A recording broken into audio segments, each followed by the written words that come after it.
God damn, Gary. Some serious gourmet shit. What flavor is this? That's right, it's the all-hell medium roast private blend. Check out the Geek Grind Coffee Nerdrotic page for our other options like the Decadent, Feathers of Liberty, vanilla-infused flavored coffee. Or if you're looking for something darker, try the Dark Roast FNT blend of the Fellowship. You know what? Just buy all three. GeekGrindCoffee.com. Use discount code Nerdrotic. See if I can get to the right window here. There we go.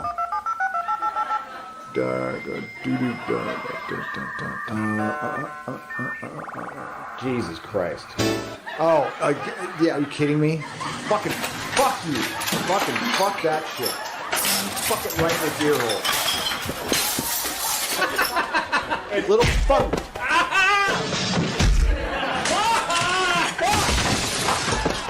I disagree with Gary. I like the binge model, and it comes down to good shows. Everybody's looking forward to the next season of Cobra Kai. No, it doesn't. It's all about. It doesn't make them any money. That doesn't mean, Jeremy, that if Cobra Kai wasn't released weekly, that it would still have that same hunger for it to come back. Right. What Gary's saying is that they can get a lot more bang for their buck. Stop making woke bullshit, and you can still release good stuff all through the year, and you don't need to prolong it because you're going to have good stuff. Like Squid Game became the biggest thing we've ever seen on the streaming platform, and it was the binge model. I agree. So you're saying Game of Thrones would have been just as big if it was a binge model? It doesn't matter. You can bring whatever excuse you want, but the point is what in the heck did I just walk into? How do we get TV ratings?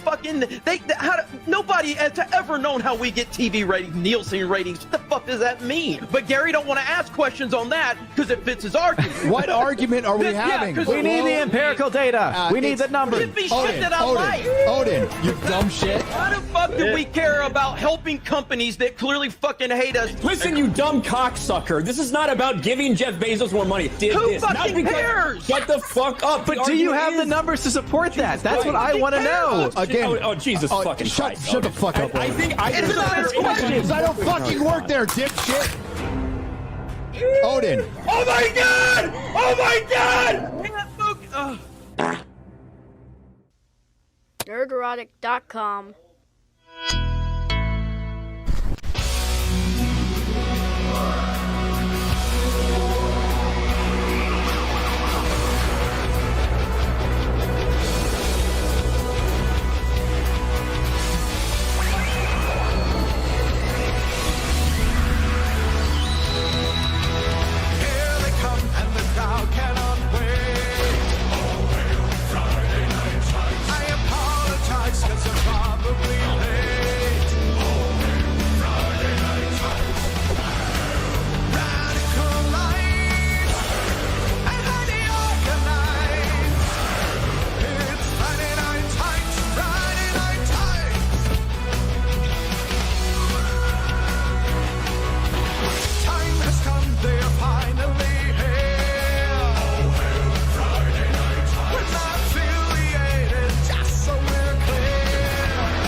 You did it, Gary. I did it. I almost did it. Wait.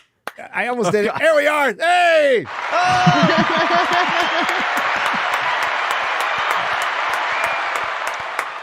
I don't have my quarter black magic. Yeah, the timing's off today on the claps. It's okay. Yeah, it's all right. Welcome to Friday Night Tights. It's Friday. All day. All night. All night. Isn't it hard when your quarter magical Negro doesn't show up to make your life easier? I know. I don't feel comfortable right now, Ryan. Meter. It's probably all the way in the red right now. Oh, jeez. That's a good start. Hi, everyone. There's actually a ton of crap to talk about. I think some of us have watched all the stuff that came out this week that was delayed from last year mostly. So Hollywood just kind of had a sewage release. Not all of it, but I mean, The Gentleman came out, Three Body Problem came out, Roadhouse came out, Ghostbusters came out. They all came out of the closet, especially Ghostbusters. Yeah. We'll get to that. X-Men 97 really came out because apparently it's not for MAGA. It's not for MAGA. Can't wait to talk about that. It's not for anybody. Well, that's what it is. Hey, Star Wars is for everyone. I was told that in a tweet that clapped between every fucking word because that always changed people's mind. Star Wars is for everyone. Hell, I'm convinced. It's not for everyone. You got me anymore. with the claps. Thank you with the clapping We're emojis. sold now. We're totally sold. I think they could have gone to a public area and just screamed at the sky. That's an even more convincing argument to me. Well, if you work for Kotaku, you could have done that. Isn't it Kotaku who did that? We got to find that. I got to find that video. GDC. Yeah, those are game developers. Oh, game not developers. journalists. Sorry. Yeah. Sorry. Well, That's all right. I'd want Kotaku employees, the few that remain, are too busy trying to write 50 guides this week for games they didn't play. They gotta learn to play video games right now. What's this got to do with Trump? I don't understand. Imagine that video games journalists actually playing video games and doing something involving video games and not just talking. Apparently, they have their sex worker jobs to go back to. So, That's true. That's a skill you can always fall back on. You know? Yeah, but if you know who we're talking about, it's like, who'd want to fuck that? I mean, let's be honest. Oh, hang on. I thought it was those skills. Game devs. I'm confused. I thought that's the skills they use to get those jobs in the first place. That was Jennifer Lawrence. Those are the skills that they use to give good results to the actual developers who make them. Well, the developers are more giving it to them, but you know what I mean. Yeah. You give and you take. It's crazy that like Nathan Grayson and was then one you of the pay. biggest it's crazy that Nathan Grayson was one of like the biggest tweets out there talking about the Kotaku stuff when he was so directly involved with the Zoe Quinn and the first Gamergate shit. It's wild that some of the same characters are still in the same type of position. It's like, dude, you still smell like Zoe Quinn. Like, shut the hell up. Yeah. And she don't smell good. I bumped it. Stink that doesn't wash off. I bumped into her at Comic-Con on a particularly hot day, and it was outside. Yeah, a little sweaty. It was gross. Yeah, it was gross. That's fucking truly disgusting. Did you rub shoulders with her at all? Was there any? No, we like contact? literally bumped into each other. We like. Oh no! Oh, boom, Gary, like that. She's gonna me too. She's gonna accuse you of sexual assault. Yeah. So Gary has AIDS now. Yes. Wow. Nice herpes and syphilis, all because of that one interaction with her. I've been watching some pretty like disturbing videos today of some of the stuff going on in Moscow, but my stomach hasn't turned like it did when you just mentioned Zoe Quinn's body odor. So, God. I don't even know what you're talking about, but I don't want to.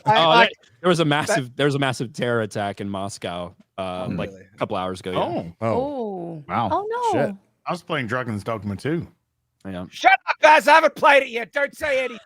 It's so good. Spoil the whole game right So now. far. Cliff Notes version. I spent 2 hours making a woman with big tits. As you should. What are your thoughts on all that? Doing the Lord's work. Wait. You didn't finish the sentence. What were you making her do? Also, think Nathan Grayson, and then boom, there you. How do you know that she's a woman? I'm just asking. That's a good question. Oh, yeah. I took the penis off her. So you're saying she had one? No, she had one. She had Got him. surgery. Oh! It's not what's on the outside. It's So what you her gave her tits look like. bottom surgery is what I'm hearing. Yes. Not what's on the outside. It's who's on the inside that counts. Well, that is a diverse character creator. I did not know the character creator gave you the option of giving them surgery. No, it's a very old-fashioned kind of character creator in as much as there's a man and there's a woman. If you pay enough from the microtransactions, you can probably change the gender on the fly. Maybe, yeah. Probably. I mean, it's a pricey thing to do. I do believe that one of the microtransactions is spending $2 to be able to edit your character. And then there's microtransactions for if your character is put in jail, then you can pay to get out of jail. It's like they are just microtransactioning the crap out of this already expensive game. It's wild. Microtransactions. Yes. Yeah. Why gotta be trans? That's what I say. How you doing, Az? I'm doing very good. Oh my goodness me. X-Men 97, Ghostbusters. Holy. Haven't watched any of them. Yeah, thanks. Thanks for putting in that hard work. Of course. Good job with that character creation. But so much for that high ground you had on Odin last week. I know, right? I actually watched it this week. Well, I kind of do actually. But I don't care about either. That's it though. I don't care. I don't fucking care. But I'm here for the trailers. We got some good trailers. We actually do. Yeah. We do. Yeah. Shad, what's up? Gary, so look, if I'm acting a little drunk this episode of FNT, I apologize. It's because I'm tired, Gary. I've had 4 hours sleep. I was ready to get an early night last night. I'm a good boy. And by the way, yeah, of course, I've watched Ghostbusters and X-Men because I love you, you bastard. Thank you. And extra so marks for the Australian. Yes, all right. That's right. All right. Yeah, And so I was ready to go to sleep. And then Veritasium drops a video on the katana, and it's got all this bad stuff in it. And like when I see that, I can't help myself, Gary. I've got to make a response video. And when I say response video, I mean a 1 hour, 20-minute response video. Look, I can't help myself. I'm like, as when I see a pair of man tits, I just have to jump on that stuff. Oh, right. And so, well, that's it. Shad's on a roll tonight. All right, when it comes to katanas, sharp pointed, big girthy. Anyway, that's oh wow. Look, that's what I mean. It just slips out. I can't. So look, I apologize ahead of time. Shad, do you not understand? The katana was not made for you. Oh, that's cultural appropriation. That is. It is. That is. How dare you? But thanks for doing your homework. Hang on. What if I? No. No, we said katana X-ray girl, not a dog. Anytime you make racist, I do this. You're gonna be using it a lot today. That's all I can say. People. So, yeah. Anyway, expect me being particularly retarded today, and I apologize ahead of time. And every time I look at Ryan, I picture him sucking a penis. I don't know why. To be fair, it's not going to be different than any other day around here, to be honest with you. You can take that however you like. That was the most random shit Shad's ever said. Yeah, I know, dude. He's just on a roll today. I think he is drunk. 4 hours sleep, okay? 4 hours. I guess you're kind of fucking old, so I get about 4 yes, hours sleep. Is not a lot. Yeah. You had too much like organic dairy milk or something, whatever those Mormons drink. Wait, okay. Ryan, stop sucking the penis, okay? Get it out of your mouth. It's a cup, Shad. It can't hurt you. Okay? Why is it? Yeah, it's green, dude. Sorry. If you're that worried, just pray the gay away, Shad. Okay? I'm gonna try. I'm gonna I'll help. What's up, Ryan? How you doing? Nothing. Nothing's going on. I just got done watching Ghostbusters. I've watched like one episode of X-Men 97. Didn't watch the second one. So, yeah, so I'm kind of covered for what we were supposed to watch. And I will say this: I think it's time for Ghostbusters to end. I think the franchise that should have never been a franchise. I think we've probably seen enough. I think it's okay to just let it go. That's kind of how I feel about it. I completely agree. I think after watching that, I was thinking all franchises should end. I think we're just kind of at that point. And we'll get into that. Star Wars. We'll get into that. Thanks for being here, Ryan. Yep, and congratulations. Also, I was going to say thank you to everybody who pushed me over the edge at 300K. Thank you, guys. 300,000. Awesome. Maybe I'll do a stream tonight and celebrate. We'll see. You got me excited when you started with congratulations. I thought something meaningful, important happened. Yeah, Gary hit 1 million subs. Oh, that's true. Hey. Yeah, it's true. This is the first FNT since 1 million as well. Oh, yeah. That is true. Gary beat Dan. I beat Dan. Yes. More importantly, yes. And I'm looking forward to see what comes next from this, because this is going to be epic. After I beat Dan, you're looking forward to what comes next. Well, no, what Dan has to do. Oh, wow. The magical sauce Wow, comic. freezing. This Okay. FNT is starting I'm really looking gay. forward to the humiliation of Dan Vasc. I am too. I'm gonna take my time with this one. Play with my I thought food that a was little living bit. in Brazil. Yeah. I mean, aside from that, it's punishment enough, to be honest with you. You're right. Yeah. Living in that godforsaken country, he has to bathe in sewage ponds, run from packs of murderous children after a hard day's burning the rainforest. You know, it's tough. It's tough. He has to go home to his boyfriend, Dan.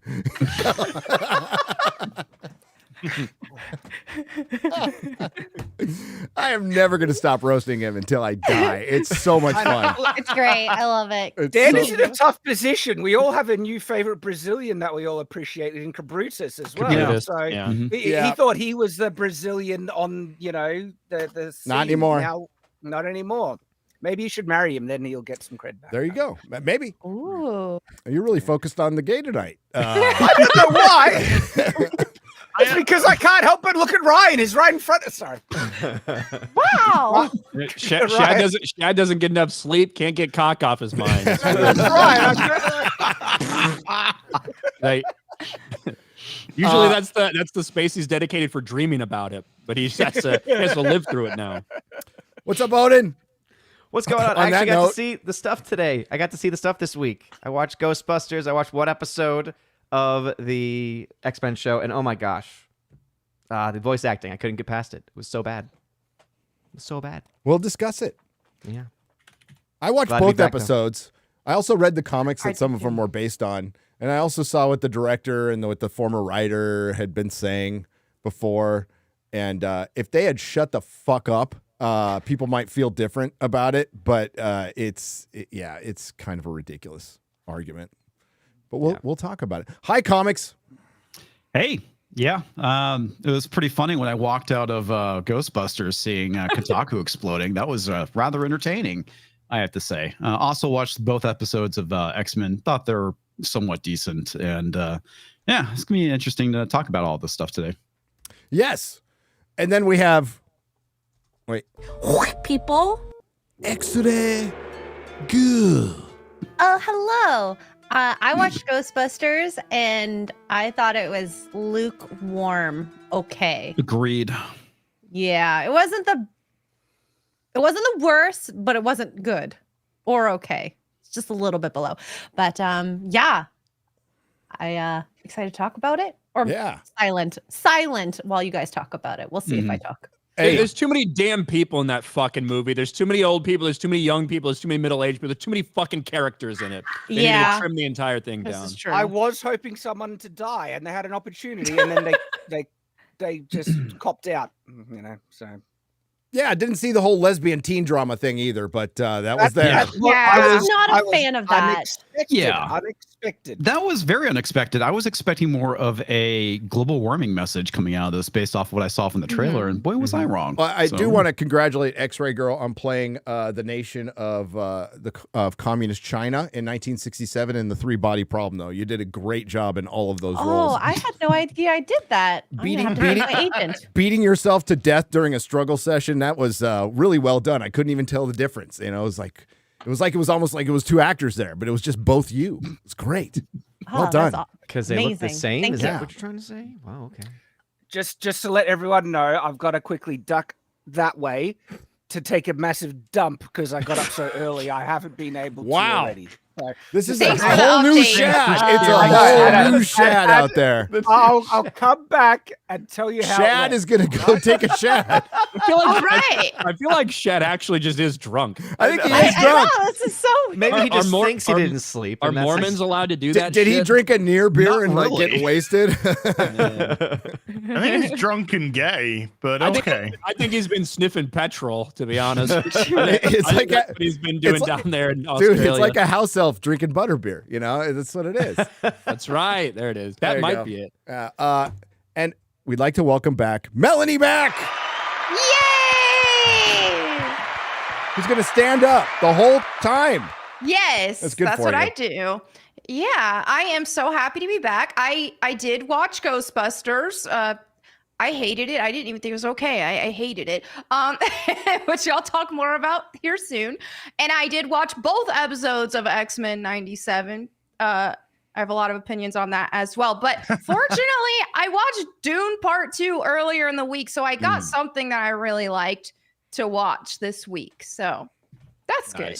That's good. There is some good stuff out there, and we got two really good trailers yesterday, right after the Acolyte trailer dropped, and it's gonna both of them for the same show. Both of them for the same show. That's right. Yeah. But we had a green and a black trailer, and it's gonna premiere 10 days after the Acolyte starts, which just makes me happy. We're not gonna get House of the Dragon versus Rings of Power, but we'll get House of the Dragon versus Acolyte. That'll be pretty funny.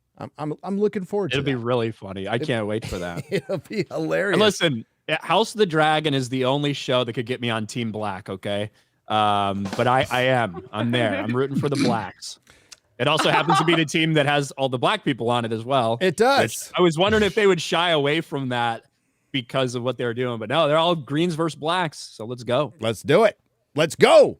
I guess we should briefly talk about Ghostbusters because, man, went with my son and his friend and my entire family, and the adults hated it, and the kids were like, it was fun. But yeah, I didn't like it. I thought they were doing too much stuff. There's no heart in it whatsoever. It just felt like hitting, member berries and nostalgia bait. Bill Murray could not have put in. Dude, you thought it was bad in Afterlife, as it is fucking terrible in this. It's hard. The thing with Bill Murray is it's really hard to know when he's not trying, because that's how he often comes off, period. It is literally every fucking thing he's ever done. So it's hard to know if he's not trying. I don't agree with that. I do not agree with that in the slightest. You can tell when Bill Murray's dialing it in. And he dialed it in. And he's got a dry, sarcastic, air about him. I totally agree with that. But my God, at the end of what was the first one called Afterlife, at the end of Afterlife or Afterbirth, because it was so fucking dull, he just came in and literally went, there's a ghost.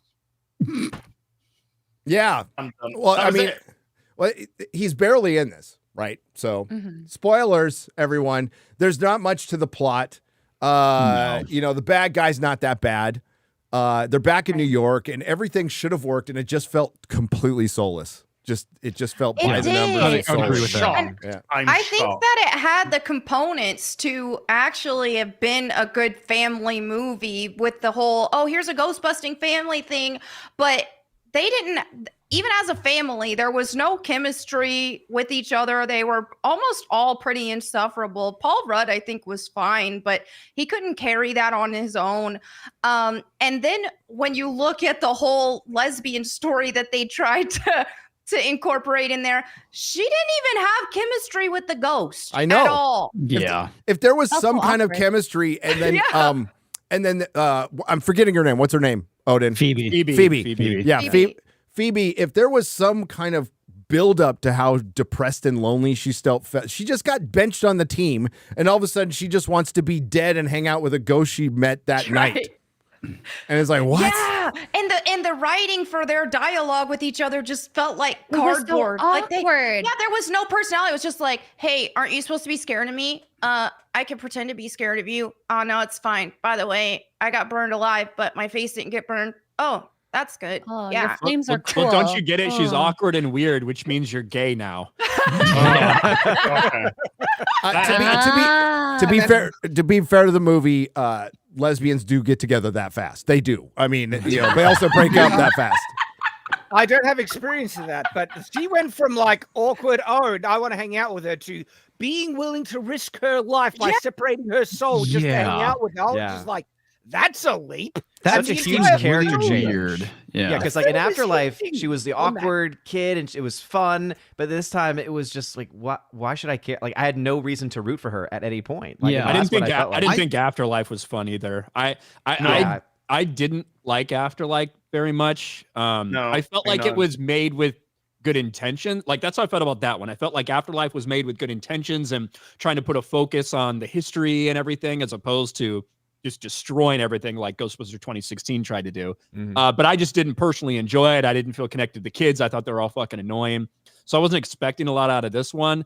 But the main problem, I think, was just too much shit because you're trying to do the stuff with the old cast. You're trying to do stuff with the new cast. You're introducing what's the freaking Indian or Pakistani guy's name? Oh my god, I didn't Come like on, him. Johnny. Oh my god. The Fire Lord, whatever the hell he was. That was terrible. Like his Fire entire Master. plot, it was like, man, they really could have just cut this entire thing out and had it be something else involving one of the I'm not characters we gonna already lie knew. though, his parts were the only parts I even got little chuckles out of, which I may not have a popular opinion there, but I did get a couple chuckles out of his parts. But yeah, it was pretty unnecessary. I do agree. I thought his interaction with Bill Murray to be kind of funny when he's like flicking the pins at him during the that was a ESP funny test. part. Yeah. That was rather enjoyable. But yeah, there was a lot to his character. I felt that he should have been the main client of the story, and have that be the main focus rather than him just like randomly sell this object and suddenly he gets looped into the plot. It didn't really make any sense. And then also suddenly get superpowers and save everyone because yeah, and become good at it too with no explanation. You know what it felt like? What it was? We needed to check a box, and we're looking to like release this in India. Hey, we need another. Hey, we need another person. We need another person of color. Can you also make him a flamer? Yeah, there we go. Fire Master. What was funny about it is that because he was such a cliche, it was like, hey, let's make this really cheap Indian guy who tries to rip people off. I know it's who's running like a drop ship service or whatever from his grandmother's apartment. Yeah, that is brave of them. It was. It just wasn't funny most of the time. You know, it was good seeing like Ray back. Dan Aykroyd being in a lot of it was fine. I like that was better, but I didn't care about this family. I didn't care that much about him from Afterlife, especially the mom. And it's just like, God, like, why are you? I didn't like her at all. It was like she wasn't momming well. She just talked to her kids like that ghost girl talk with the other, just always so sarcastic. There's no loving momness to her. Like that scene where the 18-year-old goes up to the attic because there's a ghost. He's like, I'll take care of it. And he's like tripping and falling with his backpack. And she's just sitting there on her phone, like not caring. Really? Yeah. Would a mom actually do that? Well, I think that's a middle-aged white woman. I mean, I'm willing to believe. I think they were trying to show you that like this is somebody who's like been constantly talking about I don't need to be like pampered. I'm an adult now. Like let me drive. Like let me do all this shit. And now he's like coming. She's like, I thought you were an adult. Let me come out in defense of that mom on that one. You're 18. Yeah, get your ass up there and fix it yourself. Yes. That's what I feel like they were trying to do with that. Yes. So. Yeah. And I'll be honest with you, I liked Afterlife. I give it like a 6.5. I consider that film to be above average, but it did have a lot of heart to it. And a lot of the heart that was in that film was absent from this one. There's more heart in Afterlife than this, for sure. Yeah. Phoebe, I thought, was a very endearing character in the first movie, but the second one, not so much. Phoebe wasn't likable at all until after she goofed up, and then she showed a little bit of humility for a few minutes. Then it was like, okay, she's a lot more likable now. Where was this personality the entire movie up until this point? Yeah, and she should have gotten way more trouble with her parents. And too. just to let people know who might be, we're spoiling the hell out of it. We probably should put a spoiler thing. But if you're going to see this movie, it's a lesbian coded love story. That's what it is. Yep. With teenagers, which is whatever. But like, she's pretty young. There's a point where like they're almost gonna kiss, and you're just like, why are you even holding up at this point? Like, it's like, why bother? That's my thing is the lack of chemistry in any department. It was like they didn't make a believable, like there was some romance there, and they weren't even believable as friends. Really, it was just a very we talked a couple times. It was like, if you're gonna do it, at least make it good. But they just didn't. Right, and they didn't. And that you're right, Melonie. Like, make it believable. But there was just too many, as Ryan said. There's too many components going on. There's too many characters. There's stuff that comes out of left field on this. Like Walter Peck's in it, and he's like nothing in it. Like it's like, why would you bring him back and have him be kind of nothing? It's great to see him back. The librarian is back. No. I mean, no. Oh, no. I'll tell you one of the reasons why I couldn't even be bothered to go to fucking cinema. Well, because you're too busy playing a video game. Exactly. That was one of the reasons. Just completely ignore everything I asked you to do. No, It's all good. No. Unfortunately, Gary, my channel comes first. Okay, when it comes to Fight the power as. Fight the power as. Yeah. I'm sticking it to the man. The two things a month I asked him to do. He's like, fuck him. Go on. Go on. Oh, hang on, Az. Did Gary interrupt you? Sorry. Shame on him, Gary. He'll be back. He always is. He did a Brexit. Heels will be back. Heels. Yeah, come back, Heels. Here he is. No, as why couldn't you bother seeing Ghostbusters? I know you hated After. Did you even see? No, you saw Afterlife, and I know you hated it. Afterlife. I hated it. One of the reasons was absolutely the video game, because I thought there was certainly more stock in me playing that than fucking going to the cinema to watch Ghostbusters frozen burgers and pizzas. But another one of the reasons is the fucking trailer, man. The trailer it was just like, oh look, it's the librarian because, oh my god, callback. Oh my god, it's Pencil Neck. Oh my god, because callback. And oh look, there's Bill Murray looking complete and utterly disinterested again. Oh my goodness me, there's 58,000 fucking characters. Why is the mum a Ghostbuster? The trailer did everything in its power to make me go, I don't care. I don't fucking care. There was nothing there that I saw of any worth. I watched a little bit of Shad's review. No disrespect to Shad's video, but I'd heard all I needed to fucking hear because I just knew. I knew if Shad was like, "Oh, this is a great film," I would have been like, okay, I'm going to go today and go and see it. But when I because you got it a day earlier because it only came out today for us. So I couldn't go to yesterday and see it because it didn't even come out. So when I just listened to a review, it's just like, it's boring. And then I went to another review, it's boring. And then to the review, I was just like, why waste my time going to see something where I'll just be like, yeah, it's pretty boring shit. It's boring. I think that was the worst part. It's just boring. I'm like, is it almost over? Like, what time is it? The second act. It wasn't even that long. Yeah, it wasn't that long of a movie. What was it like? Long. It felt longer than Dune Part 2. And it's an hour and 55 minutes. Yeah. Yeah, I was sitting there, and that's my main takeaway. This is a boring film. And then if you want to go into the plot, there are some retarded moments in the plot, like really dumb things that are not earned or properly set up. And again, like the entire plot is hinging on her doing one of the most retarded things ever, where she decides to hop in the machine that sucks out the ghosts from objects. And I'm thinking, wouldn't that cause death? And she's like, wouldn't it just kill her? And to me, that's like a massive risk, but I'm just going to do it to hang out with this ghost that I have the hots for now. The thing is, they didn't do near enough to set up that would just be something she could expect to do. Like, they clearly asked about that, about experiments with living. They're like, oh, we're not ready for that. Like, I just feel like it was... You needed to have another interaction where they made some progress and like tested on a fucking animal, something. You know what I mean? For her to realize that was actually feasible. And I don't understand why they tell you about the betrayal before it happens. Basically, where it's like that boss ghost guy tells her, and she's like, "Oh no!" It's like, why didn't we just see the betrayal happen and they at least try to surprise us with it instead of giving us a heads up before it happened? Yeah, it would have had more impact. Yeah. It would have. I mean, I found it pretty obvious. Like even before the reveal, I was like, she's gonna like betray. Why else were they getting together? But then there were other dumb moments in the film as well, where they established that you need copper to harm the bad god guy, right? And show the big setup where I'll coat my proton pack transistor in copper.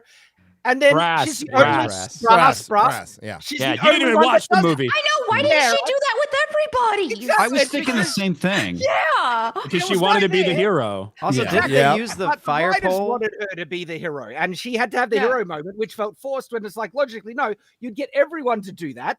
but Right. she's got the only proton pack that'll work now. Mhm. And then when they confront the bad god, she's not even there. She's pissed off talking to some, ghost girl. And all this writing is bad. You could actually have those moments, right? To make it still rely on her if you want to have her give her the hero moment, but still not be so stupid to force it in the narrative when you could have given everyone else the, just let them act smart, basically. There's no Ghostbusters without Harold Ramis and Ivan Reitman. There just isn't. And that's pretty evident now. And it was one really great movie, a sequel that I like. It's not great. It's not terrible. And yeah, this movie's like mid. If you want to go see it with your kids will probably like it because all the ghosts and stuff flying around. But Az is right. It is just beat for beat.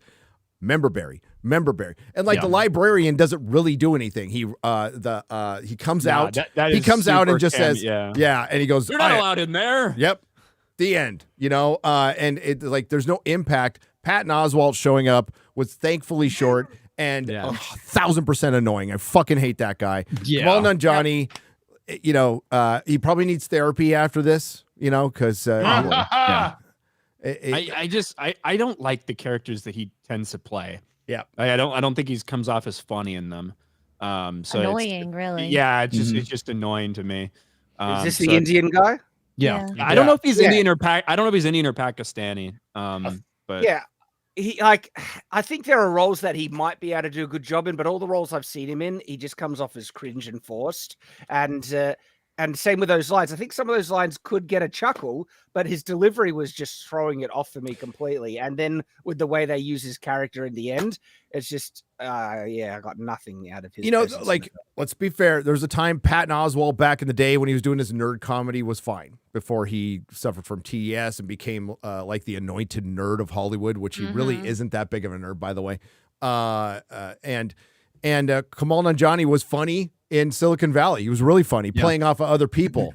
But you stay in Hollywood long enough and you either sell your soul, and usually that's what happens. I mean, look at Drew Carey's like fucking Drew Carey. Drew Carey's hosting The Price is Right. It's like, God damn. If they had he him, needs a if paycheck. they had him have interactions with Paul Rudd, I actually think that could have been good. But they never. I don't think they had too many scenes together. Not by themselves, at least, or no direct interactions. No actual I don't know if they actually fucking talked. By the way, I feel like Paul Rudd was very absent. Just FYI. Paul Rudd was just begging to be a stepdad and be called dad the whole time. Yes. Yeah. I feel like he felt very absent in this movie. And I feel like if it's gonna work, I think he's got to be kind of the heart and soul of it. Yeah. Well, also on that, the thing that I feel that made the original Ghostbusters work was, definitely Bill Murray and the guy who played Egon originally as well, right? Their interactions really carried the film, but it had this funny, tongue-in-cheek charm, quirkiness, where the chemistry between them all just made it work.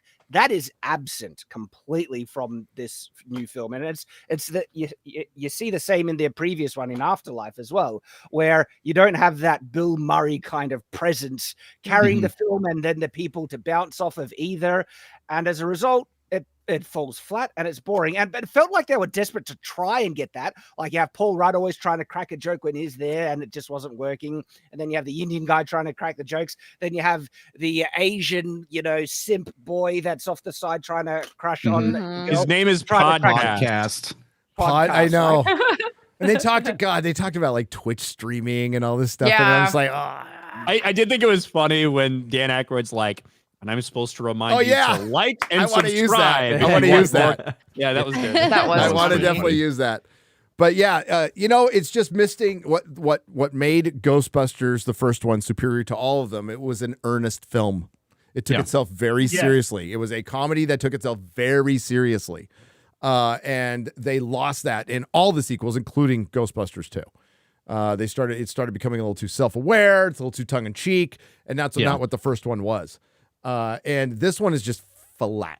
Like this one's hyper self-aware because they're literally just making references to all the others. Yeah. You know? Yeah, exactly. Exactly. I think they tried to make everybody happy and it just didn't work because it was like, okay, well, we see how all this stuff that's focusing on nostalgia and giving the fans what they want, they're watching that, they're paying for that, but we also want to appeal to this woke narrative. So let's try to do it all. And okay, so we have these queer-coded characters, but we also have all of these nostalgia characters at the same time, but it just didn't work. Try doing That's all it is. entertainment coding. Yeah. There's an idea. Yeah, I mean, that's kind of the it's issue. a crazy one, I know. It's not but- entertaining. That's the problem with this movie. It's not very entertaining at all. Yep. No, I feel like they try to just zoom through any type of message that the movie was supposed to have, whether it's about family or self-acceptance or whatever. I felt like there was never really a strict message that we ended up getting. It never took a breath. It serves no purpose. It's not a good follow-up to the originals, and it's also not even a good follow-up to Afterlife. No, Because it's now that not. y'all bringing up like podcasts, wasn't his name podcast because he had a podcast? Yes. And like Yeah. that never comes up really. Like all of that stuff gets dropped. Like there's so many things from the first film. Well, it looks in like this he's helping reboot. Dan Aykroyd do his. Yeah, now. but it's just like Yeah. again, like a lot of it just seems like it's that would have been dropped, more so- interesting. Dan Yeah. Aykroyd's bookshop and doing like live streams. That would have been. I would have put way more gags of that because that would have been funny as hell. Yeah. But no. Well, we had to spend more time with Mom, who's seriously like, why is she? And then the kid, who's what's his name from Stranger Things, completely Trevor. useless. Finn Yeah, Wolfhard, yeah. completely useless in this. And the only thing they got right was Phoebe was too young to be a Ghostbuster. And, Yes. and they addressed it, and that's why she got benched because she destroyed Too some young property. to be a Ghostbuster, but not too young to get involved in a lesbian relationship. With a ghost. With a ghost. With a ghost. Yeah. A ghost lesbian. Yeah. to the point where she I literally mean- kills herself to be able to touch her. I mean, Yeah. Yeah. For 2 minutes, Like yeah. that person. And that storyline took up a lot of time in what was too many storylines. So yeah, if you want to go see it, fine. But don't expect. Ryan's right. Ghostbusters is dead. All this Ghost Corpse shit that they're starting. They pulled that back up again. The Ghost Corpse. I'm like, it's going to be a corpse, not a core, a corpse. It's dead. I mean, I will say it's not as offensively bad as like No, Dial not- of Destiny. No, of course not. No. It's just not good. It's again, it's like I think that the people involved with this care about the original shit. I was saying a lot of this after Afterlife as well, because it doesn't feel like it's done with like malice or anything like that. It really feels like they're trying to, do something and bring importance from what they did before and make it mean something now. But I just don't think it's done very well, and I find it boring. Do you think seriously though? Do you think that they are, or do you think that they are fully aware that they have got their hands tied, or they're backed into certain ideological corners that they have to push this instead of just saying, let's just focus on Paul Rudd and his wife has now taken over the Ghostbusters establishment. Have Dan Aykroyd there as the kind of like, well, we're deucing out now. And then you have the two kids with them and actually just focusing on the family instead of dragging They're all not these interesting in enough. And extra parties in. And They're just not interesting enough. They were the least interested. Yeah, that's what Afterlife tried to do. Was it had most of the film be about the new characters, and then the old characters came in almost like to knight them. And then in this movie, they like kind of went back on it because it was like the entire time the new characters, but then sprinkled in old characters. A new And so it's like, Ghostbusters- so they're not be able if to you stand on their have own. good writing, that can be amended. That's the thing. Can. If you have good, strong writing, you can change the character of the mum. You can make Paul Rudd a little bit more assertive. You can make the children have a little bit more agency. You can do these things with good writing, but if you're constantly fucking backed into a corner, we need a reference because Ghostbusters. Fuck off. We know what Ghostbusters is. Mm-hmm. Everybody knows what fucking Ghostbusters is. Oh, we need to push a queer-coded story because we got 3% of people that would be interested in this, but let's make it 80% of the fucking movie. It's just shit like that. You're Fucking right. As it would have been better 10 years ago when comedy was still okay, and you had and you just use the old formula, and you get 3 or 4 comedians come in, which were they were originally going to do back in the day when Harold Ramis, but it's just too little, too late. Like it's a zombie franchise, like Star Wars, like everything else. And I'm more convinced than ever. Just end it all. Just fucking end all franchises. It's not even a franchise. That's just the thing.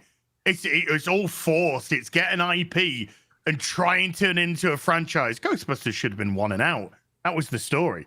It should have been one out. It shouldn't even been a Ghostbusters 2. And the Ghostbusters 2 didn't do well because of that very reason. It was only meant to be one. The Matrix probably should have just been one and out. I don't think there was really too much of an extra story to tell. And when you saw the sequels, you could see exactly there wasn't actually another story to tell after that either. There are certain things that just shouldn't be, but Hollywood's so fucking creatively bankrupt at the moment. They're not getting anyone in that's got a creative mind because it's all, we're going to push inclusion and diversity, or we're going to push this, or we're going to push that. And all you're doing is pushing creativity out of the fucking way. Yes. So what do you do when you got no creativity? You fall back on shit. Yep. Grab an IP, do it to death.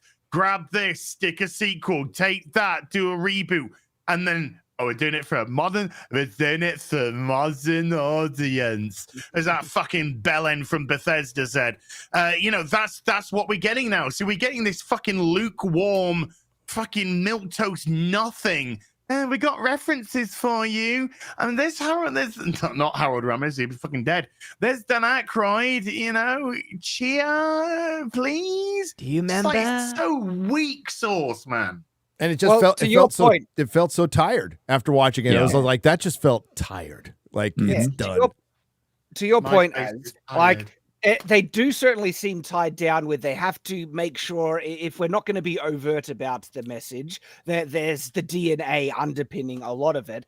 And then when it comes to just the enjoyable interactions between the characters, the writers just did not have the talent to pull it off. They didn't know how to make interesting exchanges that got you invested, to carry characters over arcs and have a satisfying thing, because there was potential to have something there. I reckon if they took the Phoebe character and leaned her in to the Spengler role, where she's really awkward and nerdy, and she says stuff, I really like slimes or something like that, and people don't get her, and the only place where she feels belonging is with the Ghostbusters, but she's too young to then do it. There is a potential arc there, right? Yeah. Where she's trying to find belonging, being really out of place and not feeling like she belongs in the world.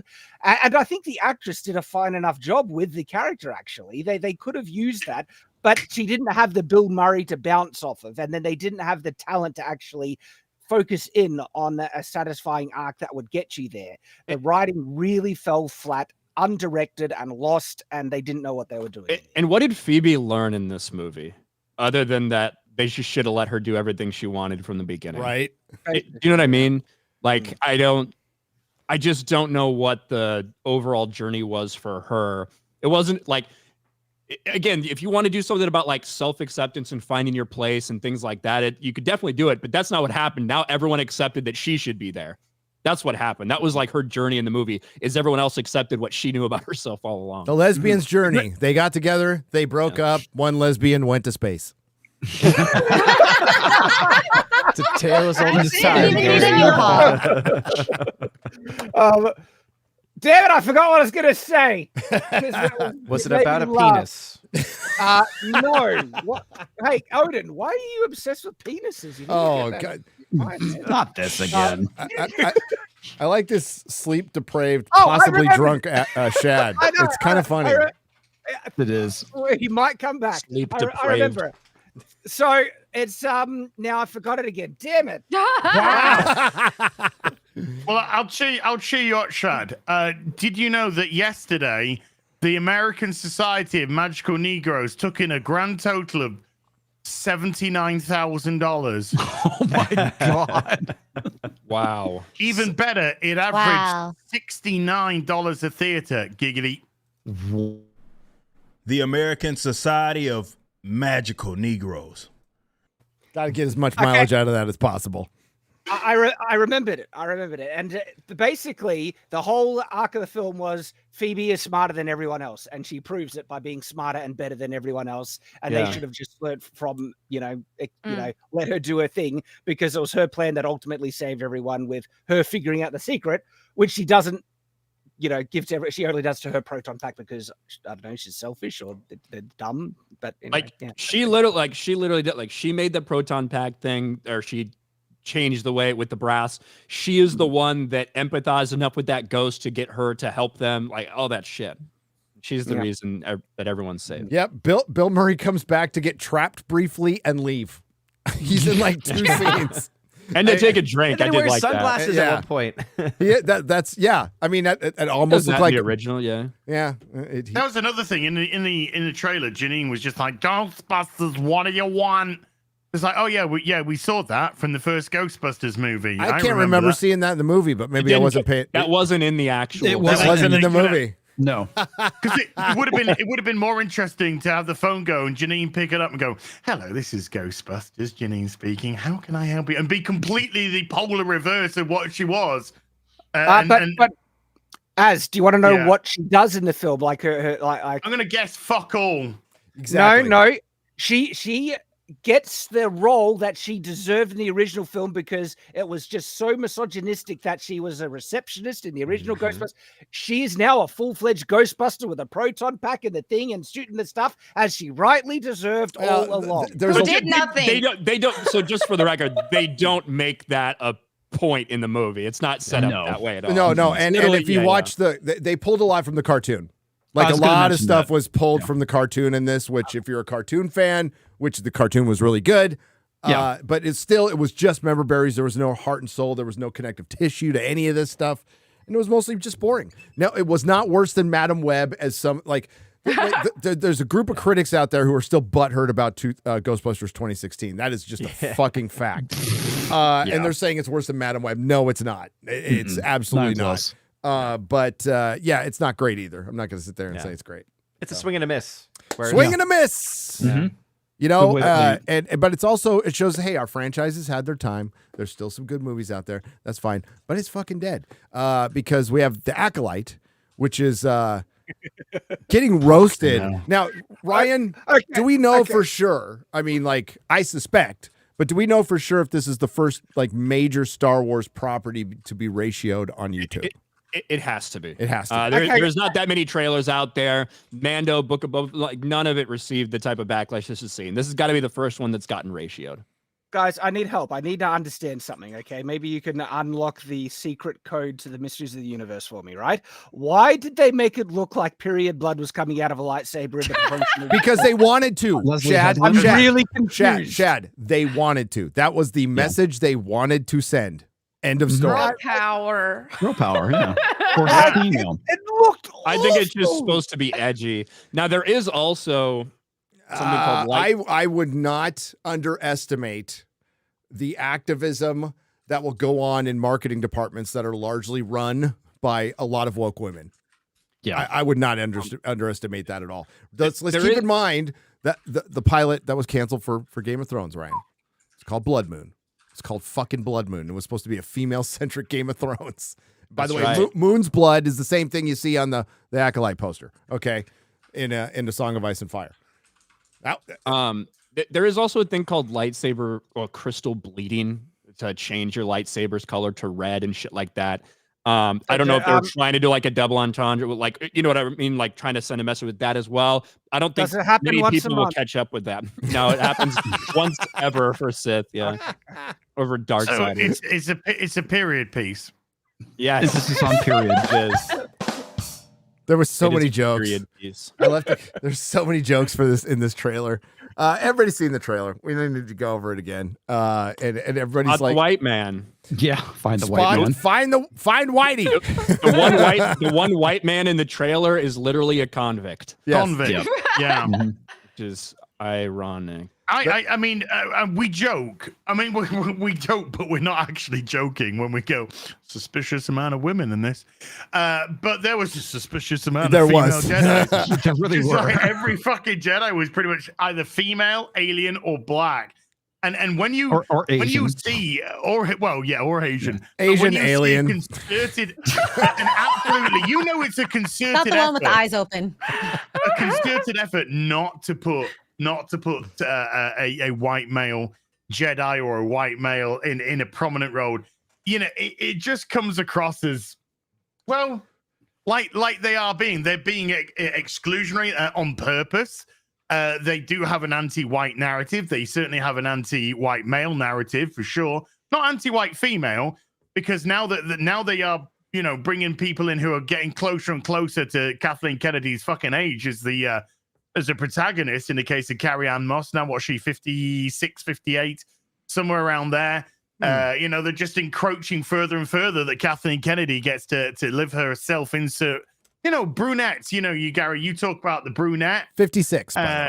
56. So you Yes. get the brunettes who we've had from Rogue One, Rogue One. You know, now we're going into the next one, the Acolyte. As we have seen every different type of brunette white woman. Yeah. I mean, Az, what are you talking about? I thought like middle-aged to old women are the classic action hero age that people really, you know, dive into for this type of stuff. Also, I found it pretty brave that Leslie Headland put the line that Harvey Weinstein said to her so often in the trailer itself. That was Close your eyes. Close your eyes. Yeah. You're very brave of her to do. But I guess people write what they know, so there we go. All right. I'm surprised the Jedi Master didn't walk in with his robe open and his fucking dick hanging out. And like the only one who knows is the Rhodian who can't shut his fucking eyes. Yeah. Oh, no! That is so funny. Close your eyes. I can't. That alien, he's seen some crap. You could see it. It's just like somebody kill me. He has seen what you have not seen. But there are reports. I see fire. I see fire. You mean like the franchise burning down? I see 3 girls talking and no men allowed to say anything. Yeah, lucky Luke Skywalker wasn't around because he'd try and kill that guy straight away. It's like, you know, one hint to the dark side and it's dead. Oh, yeah. Wait a minute. Did you say you weren't going to do the washing up? I had a bad dream. What? Yeah. But according to according to reports, this was a record-breaking trailer for Lucasfilm. Yeah, record-breaking ratio. Here's and the like, ratio. they're saying in 24 hours it had 50 million whatever. Wow. But So what they're starting to count now is like impressions on TikTok and shit, and impressions on other media. So they're saying it's a bazillion. Pull that's that back why up. everything real always quick, hits the record, you know? Yeah. And they tried to pull the same shit with Deadpool. Remember when they're like the highest viewed Marvel trailer of all time in 24 hours when they included the number of people who watched a 15-second hitter for the trailer that were live at the Super Bowl when it happened? Like, that's the only way they got that number, to add 120 million people who saw 10 seconds of the trailer, not even the entire thing. That was so obvious. Even the Hollywood Reporter, after they said like it's a record breaking, they're all Disney's fuzzy math aside. So according to Disney, it's a record breaking trailer. And it is 371,196 downvotes. And people are saying it's being bombed. Most people can't see this. You have to put on. You have to like add this. The extension. The extension to YouTube. Now I don't know how many people have, and it's more of an aggregate, but it's pretty accurate. Kind of tends to aim low. If you look at because I can see my downvotes like in real time on my videos, and it's usually an aggregate and it aims low, so it might be higher, but that's pretty bad. That's pretty bad. It was close at the beginning, but then it kind of ran away recently, and everybody's come together to hate it because it's not. I mean, Disney can't make Star Wars. It's been so fucking long at this point. It's just, the last few holdouts are maybe jumping off. I don't even know. Like with the George thing that came out, which isn't surprising to anyone. But yeah, it just looks like a bunch of diverse lesbians in boring fucking robes and lightsabers. I can't even like this. This is going to be I think the Eternals, calling it the Eternals of Star Wars is very accurate. Oh yeah, the line "the Force is female" comes into full fruition with that trailer. Totally. You really see what they mean by that. So Well, it's not pretty made much for me. at this point. I mean, the next time we see a Star Wars movie in theaters, I don't expect it to do very well. I mean, if we live that long, would it? Yeah. Well, well, exactly. That's kind of the point. I mean, talk about having a dead franchise, because at this point they'll be lucky to make 500 million, and I don't even think they will make that much at this point. No, I mean, this franchise is fucked. And all the people saying, well, it's not for you. It's like, you can fucking keep it. I don't care anymore. I legit do not give a fuck anymore about this. It wasn't for anyone. They fucking, the Rise of Skywalker killed it and they're bringing it fucking back 6 years later, 7 years later. Yeah. Who the fuck is going to give a shit? Nobody.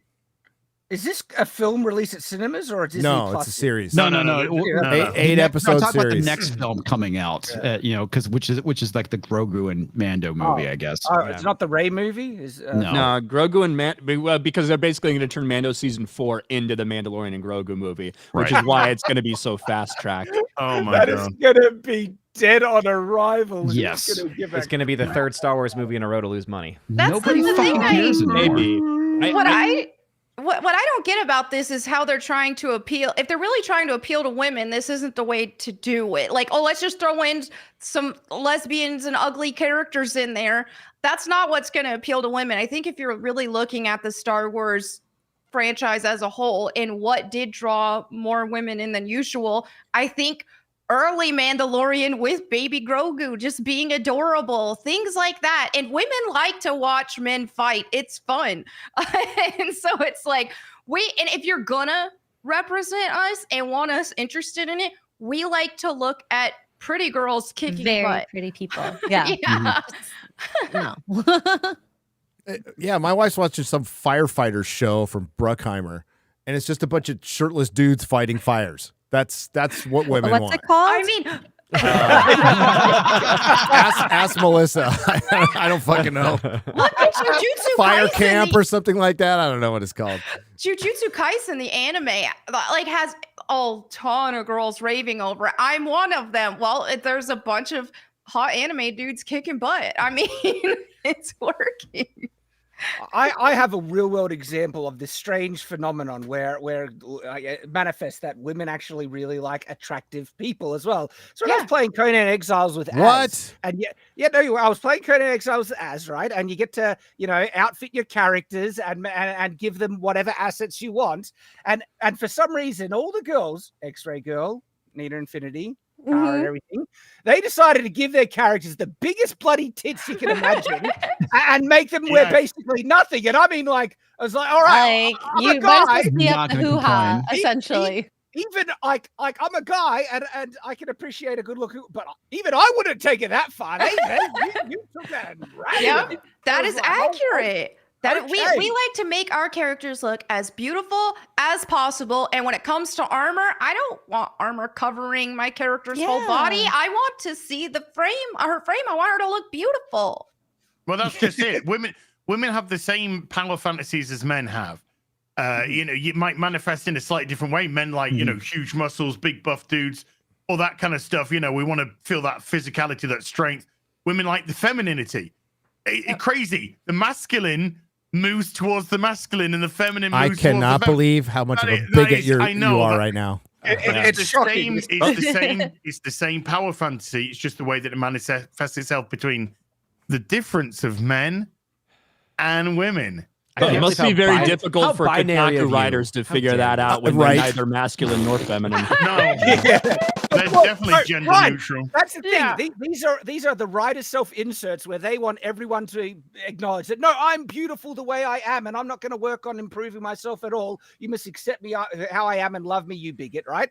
And so it feels like that's what they're making these characters be like. They're all middle-aged to old, unattractive women who do no efforts to. Is the actress? Is it? What's her name? She was from The Matrix. Carrie-Anne right? Moss. She's an attractive woman. Carrie-Anne Moss is an attractive, handsome woman. Well, yeah, handsome, but they went out of their way to make her look like a grandma in the trailer, and it's like, no, you know what they made her look out to be in the trailer? Trinity from the fucking Matrix. Yeah. That's what they did. For sure. Oh my god! And like the trailer itself is not minus the tight leather, and she's older. Minus all the good stuff, basically. Yes.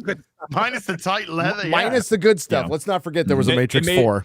Yeah, they made her Trinity from the Matrix 4. Exactly. Yeah.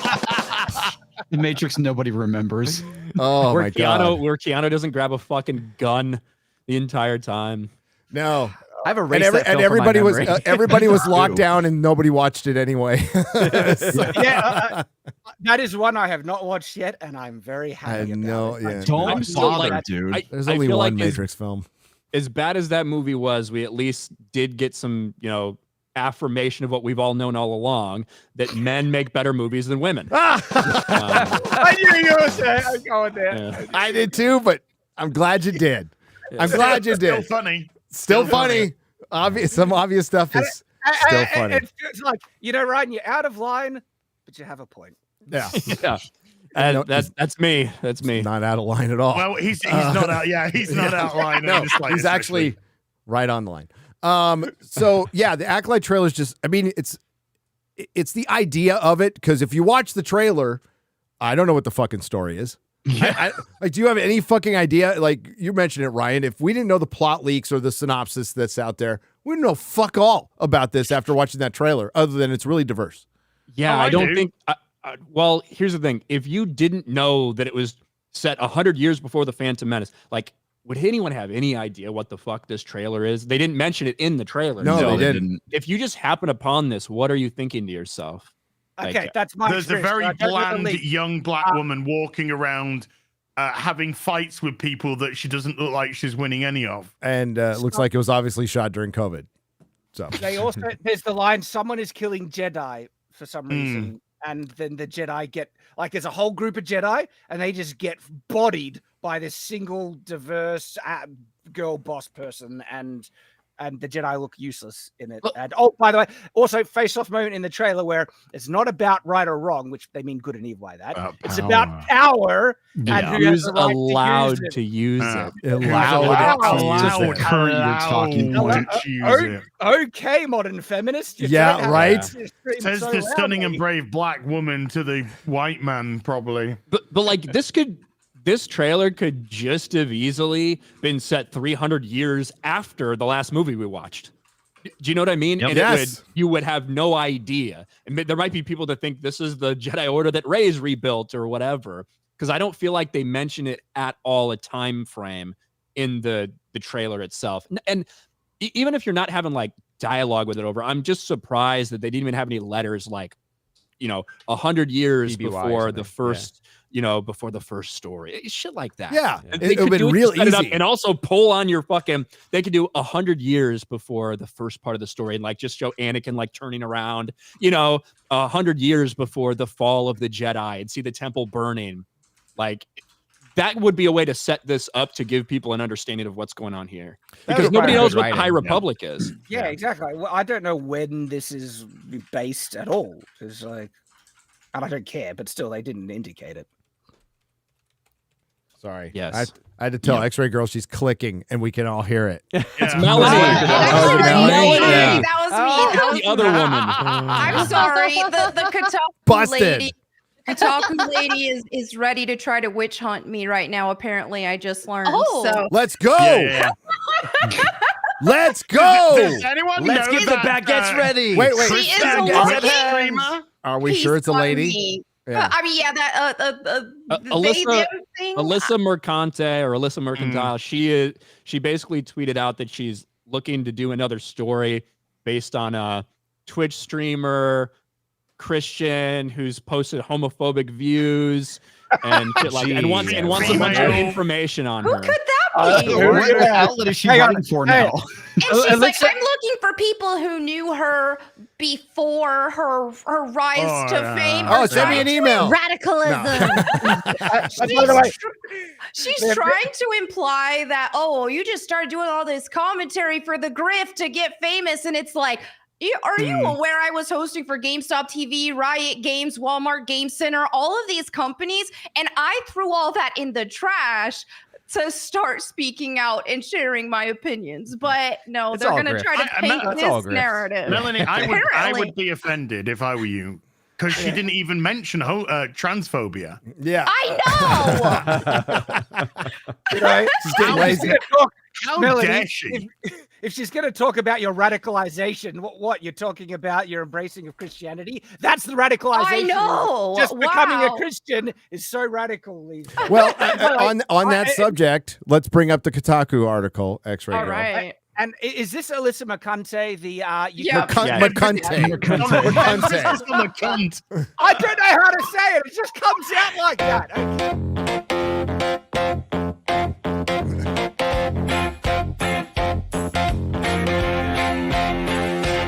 You're a cunt. You said it right, Shad. You did. So you said it perfectly. At least You you said it didn't. perfectly. At least And- stop and talking about dicks. Is the you can't be racist to white people lady? Is she that one? Yes, yes. that's the one. Yes. Yes, Yeah. yeah. So the racist, in other words, the Oh yeah, absolute- she's massively racist. yeah. So I'm a massive gamer, as you know. Used to always read Kotaku every day, especially for their game guides. You know, I actually consulted on some myself because I'm such a great How gamer. to get through the door. How do I open a door? How to get through the door, the cheat code to opening a door. Well, you could do a game guide on how to open the door. I should. I should. Do a game guide on how she gets into the kitchen. It makes a sandwich. Yes. Yeah. My wife made me a sandwich yesterday. It was fucking great. Kotaku EIC resigns over new editorial edict. Oh, no. So give me some background on this, guys. Is this basically to get everybody to quit?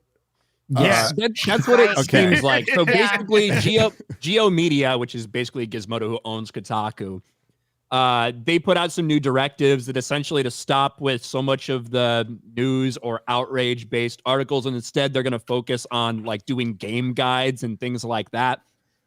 A lot of people are saying with the amount of people they have and what they're expected to do, that it feels like they're just trying to get everyone to quit so they could just burn Kotaku up. That's really what it sounds like. Oh, for most people. And now that they're asked to play games and review games and not maybe be so political, basically saying, I quit. I can't do this anymore. This isn't what I signed up for. You mean I have to play video games and review them? For the gaming website that I've been part of? What's this got to do with Trump? So hasn't that been pretty much the criticism for 10 years at this point, maybe Yes. longer, that these game journalists don't play the fucking games at all? Yes. Well, it's because they're so bad at them. Because when they try, they can't even pass tutorial levels. So, well, I feel their pain right there. But Well, the answer is easy. Don't be a fucking games journalist. Exactly. Do something else. Oh, that sounds like a big Well, it's because it's indicative of what's gone on everywhere, and it's a bunch of tourists coming in. That's like entertainment journalists. They all want to be political, and they couldn't because they weren't good enough to get to the other shit rags like New York Times. So there's more to it though, Gary. Oh, yeah. 'Cause, even a few years ago, Damien at IGN, and I used to love watching Damien at IGN back in the 2000s. Even he just like fucking phoned it into a Resident Evil when they did Resident Evil 2 remake, and he just concocted a review and he got caught out because he was just saying that when you play as Claire, it's exactly the same as Leon, and people are like, no, it's not. It's not. Different puzzles in different areas, and they changed it all around, and he got caught out. So IGN's response to that was, okay, we'll up the score by 0.25. Oh, okay. Like, how does that change anything? We got caught not fucking actually playing the game and just like making up a fake fucking review. So we'll give it a 0.25 more or whatever it was. It was just, I don't know what's going on. I don't know if they just don't like the jobs anymore or what that's probably it. Yeah. And I think Gary has an absolute point that they wanted to write politics. They weren't good enough to it. And so this is like their resume to say, oh, look at me. I can cover politics when they're just writing for games. Hey, who was that gamer? Oh, sorry, the journalist or whatever that was just ripping off of a YouTube, review of something and just dictating it and putting it out. Oh, yeah. And remember they that one? got fired, and then they tried to create a YouTube channel, and that just fucking died immediately. This is the quality of gamers that are in this field, right? And now they actually have to make guides. And weren't they told to just rip off other websites? Yeah, as well? Pretty much, yes. Yeah. Yep. So talent right there. And you wonder why people think the AI deserves to take their jobs. Because the AI could do it. Well, because they brought it in faster by being a bunch of activist hacks. Yes. I mean, that's it. If there's passion behind it, like that's what created IGN so long ago, like an actual love for it. And there was a market for it. But then, That's a long time ago, though. It's just it gets bought out by corporations. It becomes risk averse. It brings in this talent because they're cheap. They're fucking cheap. That's a lot of it. That's what diversity is too. By the way, hate to burst the diversity bubble on that one. We've talked about it for years. It's cheaper. It's cheaper for these corporations, and they can maybe get their ESG credit. So, Jen Glennon, who took over as editor-in-chief of Kotaku in October. So this is how many editors-in-chiefs in 2 years? Two? The third one in a couple of years. Third one. Okay. Yeah. Resigned Thursday.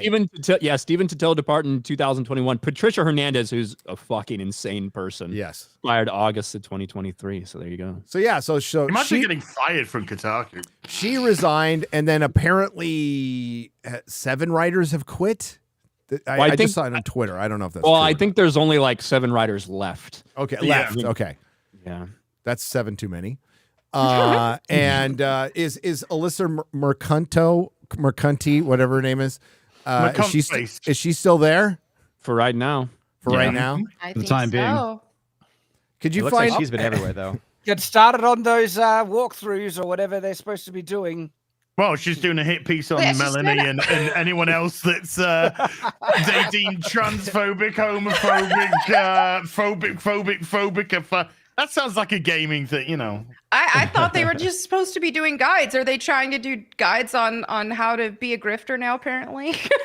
Well, that's Guides on their how whole to spiel. Didn't she have a go at Kara when Kara was going through her stuff as Right. well? So this is just your typical game hit piece journalist twat who despises everyone and everything, doesn't like gaming, doesn't want to be in the gaming space. Mhm. The whole, the typical thing. Nobody fucking cares. If you've seen the tweet that she put out, is fucking barely any interaction on it whatsoever. Nobody gives a flying fuck what anyone from Kotaku's got to say. Somebody from Kotaku could have a scoop on an asteroid hitting Earth in 5 minutes. Nobody would give a shit. Yeah. Because it came from Kotaku. Nobody would give Pretty a much. fuck. Well, the question is, with her writing this hit piece, was it going to be for Kotaku? Because it seems like I they're know. not going to publish it at this No, point. it's for her. You said it before, or Odin said it. It's for. Oh, sorry, it was actually Shad that said it, but I'll say everyone's fucking name before. Ryan, Melonie, X-Ray Girl, Gary from Nerdrotic. It's to go on the resume. It's to go on the resume for their next stepping stone, which is Orange Man Bad. Well, she could probably do a job at the Mary Sue at this point. Oh no, they'll be going out of business. They're fucking next. Soon, I guarantee. Oh yeah, well they're next. It'll be a very brief stint. Yeah. How's Rachel It'd be Leishman like- gonna feed herself? Get in the fucking kitchen and find out. Oh, she could skip a meal for about a month. She'd be out fine. She'd be fine. Yeah. Yeah. Yeah, she challenged me like last November she's like, oh, we need to do Creator Clash because she wanted to fight. That was like the content boxing. creator boxing thing. I'm thinking, first of all, we're not even the same weight class, so that's not fair. Yeah, Right? it's She very was like a upsetting. sumo wrestler. Exactly. It's particularly you should've- unfair if she could win the fight just by sitting on someone. Come on. I know. They'd be like, I don't know if I can put on 50 pounds of fat in that time. Do I have time for this? Like, Wow. is there enough cake and Taco Bell I can eat before the fight? I don't. Melonie, just run in circles, and I don't think she'll last very long. Yeah.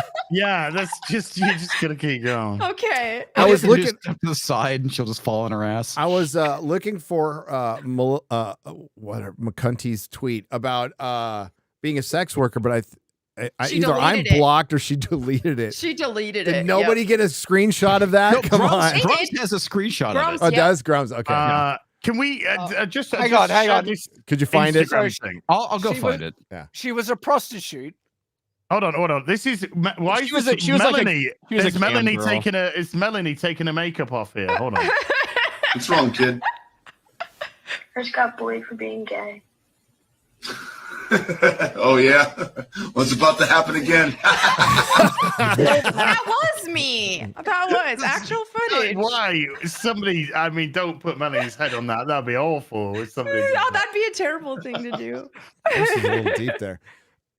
If you could find that, that would be great because it was pretty funny. The tweet. Yes, the tweet, Grums' tweet. I think I Lady got it. Gravemaster. Got it. Thanks. Yeah, I'm sharing it right now. Oh, perfect. Thanks. comics. Whatever your name is. I was about to say Ian because it had Ian at the bottom. I'm like, I feel it weird says Ian. calling You can Ian. say Ian. It's not a big deal. Thanks, Shorty. All right. You get the redneck finger, buddy.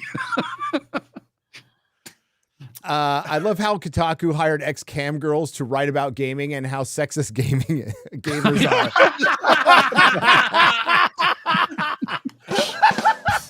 I'm just gonna go back to sex work because at least when I get fucked, it's a lot. I get paid well. I'm gonna press X to doubt that A, she gets fucked, and B, she gets paid well. So Yeah. there you go. I made an insinuation that these people got their jobs by doing certain things. I didn't expect to be confirmed that there's more validity to that than I was thinking. There we go. Yes, and these are the people writing for games journalism. You know, it's a good day today when Kotaku burns. The access media is like media across the board, like old legacy media is dying in America, and it's just fucking great. It makes you feel good. It fills you full of joy, little pep in my step, you know, a little song in my heart because of this. And here we got another article here that we can pull up. Oh wait, I don't even know who this is. What is this? What is this, X-Ray Girl? What is what? Sex paid girl. Careful of clicking suspicious links there, Gary. You don't know where they'll take you. Oh, I know.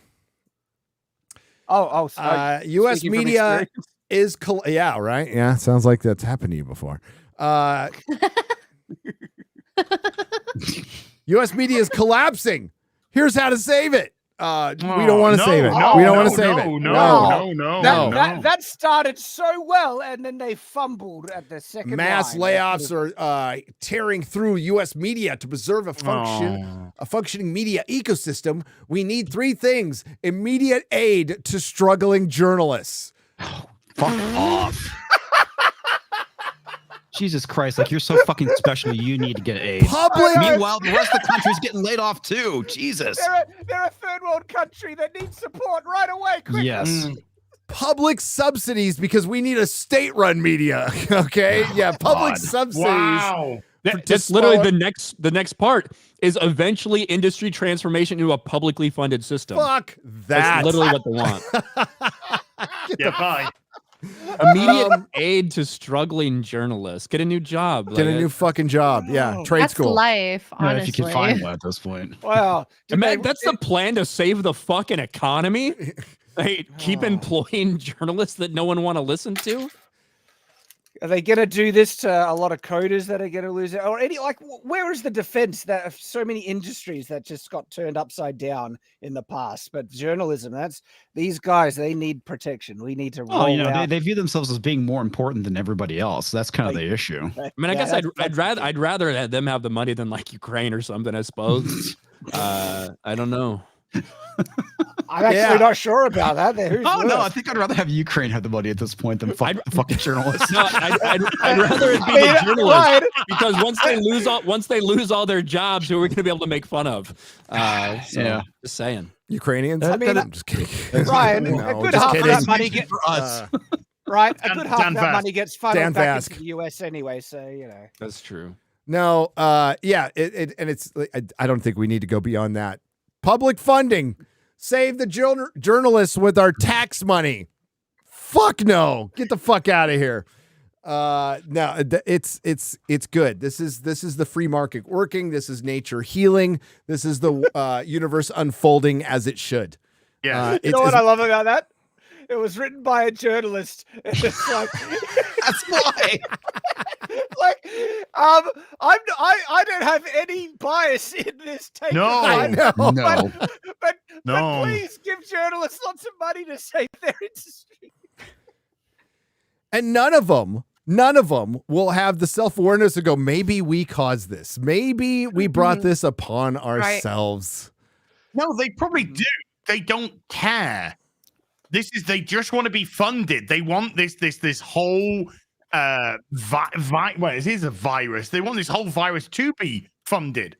And they think because they had such big companies sugar dadding them, as we say, as regards DC and Marvel, because they were sugar daddying them. They could do what they want, say what they want, go out there, attack. We're doing the right thing.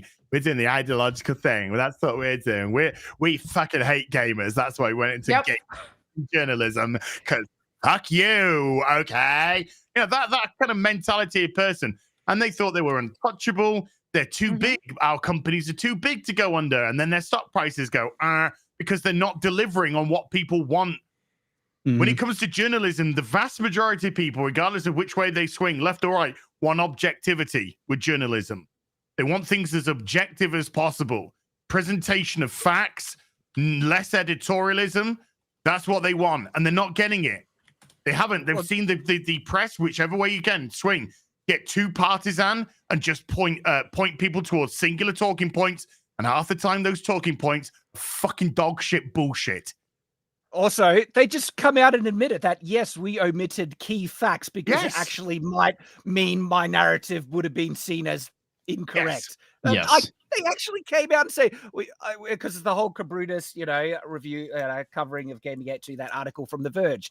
The writer literally said that they needed to omit it because it might have made it look like the backlash against Sweet Baby Inc. was justified. Really? Maybe because it friggin' was. Lying, dishonest scumbag. I can't believe it. But they just go out and say that they are blatantly misrepresenting the truth to push their own agenda and narrative. The funny thing, Shad, is that they always talk about doxing and harassment, but they never actually show it. But you're able to see the doxing and harassment of Cabrutus and the people in his list, and their Discord. That's the difference between now and 2016 Comics Division is they were able to pull this shit off before, and now people. And remember when you asked for receipts, you were called a bigot too.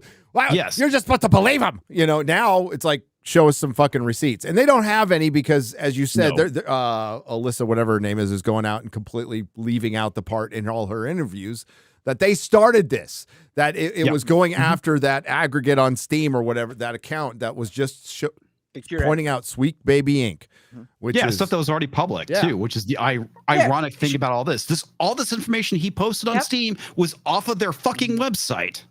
Yep, and the curator group does not tell anyone to do anything, okay? It's just informing the customer about who worked on what, but they thought that was some type of, campaign, which that's just informing the customer, and then they launched the harassment campaign.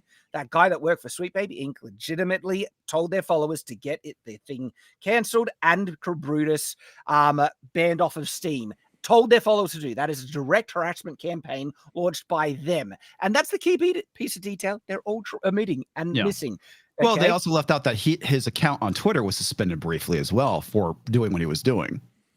Yeah, and this goes way back. I mean, rewriting Ripley happened to us. We radicalized little Ryan over there, Yeah, God, I almost forgot about that. And then all of 30 people read that article. I know, and they all work for Lucasfilm. It was really weird.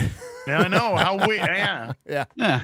One of them was called Pablo Hidalgo. Yeah. And then they play the victim. Like the narrative by these dog crap journalists is that there's a harassment campaign against them and Sweet Baby Inc. They're basically screaming out in pain as they attack gamers. And then they're saying, just shut up and take it, you bigot. It's like, piss off, you scumbags. You're not going to pull this off this time. We've had so much gaslighting. They can't get away with this gaslighting because people are now hitting them with receipts. Everything that they claim that, Sweet Baby can't doing this. Okay, well, here's Kim Belair saying it at the Game Developers Conference. Well, don't listen to that. That's just you're harassing us. You're harassing us. Well, no. Look at Kiss Kindred. They're the one that started the campaign to try and get this person's account purposely. Melonie Mac's a racist. But as unironically, that's their response. I'm not even fucking kidding. You're not even fucking kidding. It's not a parody.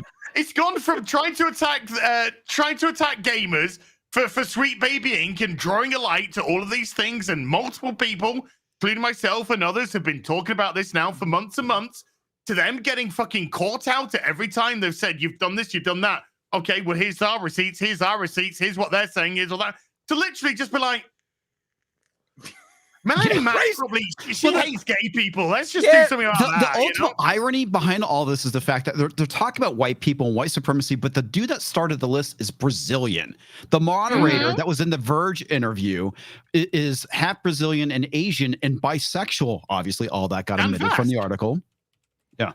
Oh, sorry. Oh yeah, Dan Vask. Yeah, it's just funny how they talk about minorities in gaming. It's like you're literally talking about minorities that are playing games, but you're making it all about white people. Of course, because if they told you the truth, it would totally demolish their narrative. You're talking about people that called Mexicans the white face of brown people? The brown face of white supremacy. Yeah, the brown face of white supremacy.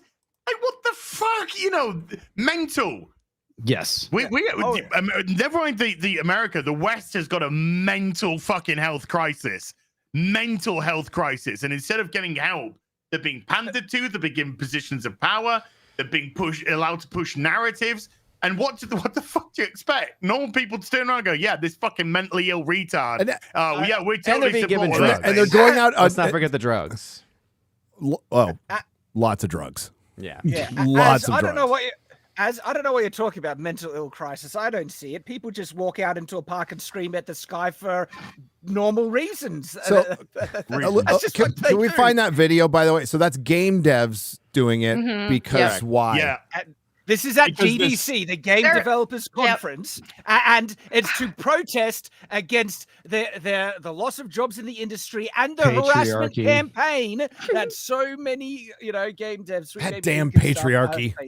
Yeah, they were doing it because of patriarchy, Gamergate 2.0, misogyny. Oh wow! I don't know about you guys, but that was such a convincing argument. I think that converted me. That just something the logic underpinning what they were saying.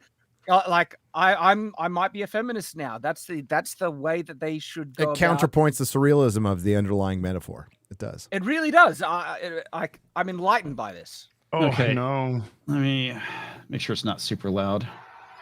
A little louder. A little louder. A little louder. These are grown adults, people. Yeah. No, they're not.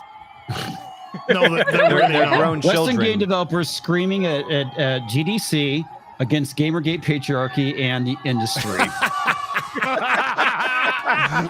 Are they also wearing masks too? They're double masked. Ugly. All right, that's basically it. I could get behind a good primal screen to let out just frustration and whatnot, but you do that shit in private. You don't do it on mask. That's not yourself that's look a like primary scream, not a primal scream. Okay. Thank you. It's performative. It's for attention. It shows how bloody, insufferably childish these people are, where things aren't going their way, so they're just going to scream, not only at the sky, in front of everyone to get attention, just say, look how much suffering I'm enduring, have sympathy on me, and listen and let the world change. You look like a fucking lunatic in the park screaming at the sky. Look how much we're complying. Look how much we're complying and how safe we're going to be. Get the camera on me to show me so I'm going to be safe, so all my peers can fucking pat me on the back afterwards and give me affirmations and say, well done, you.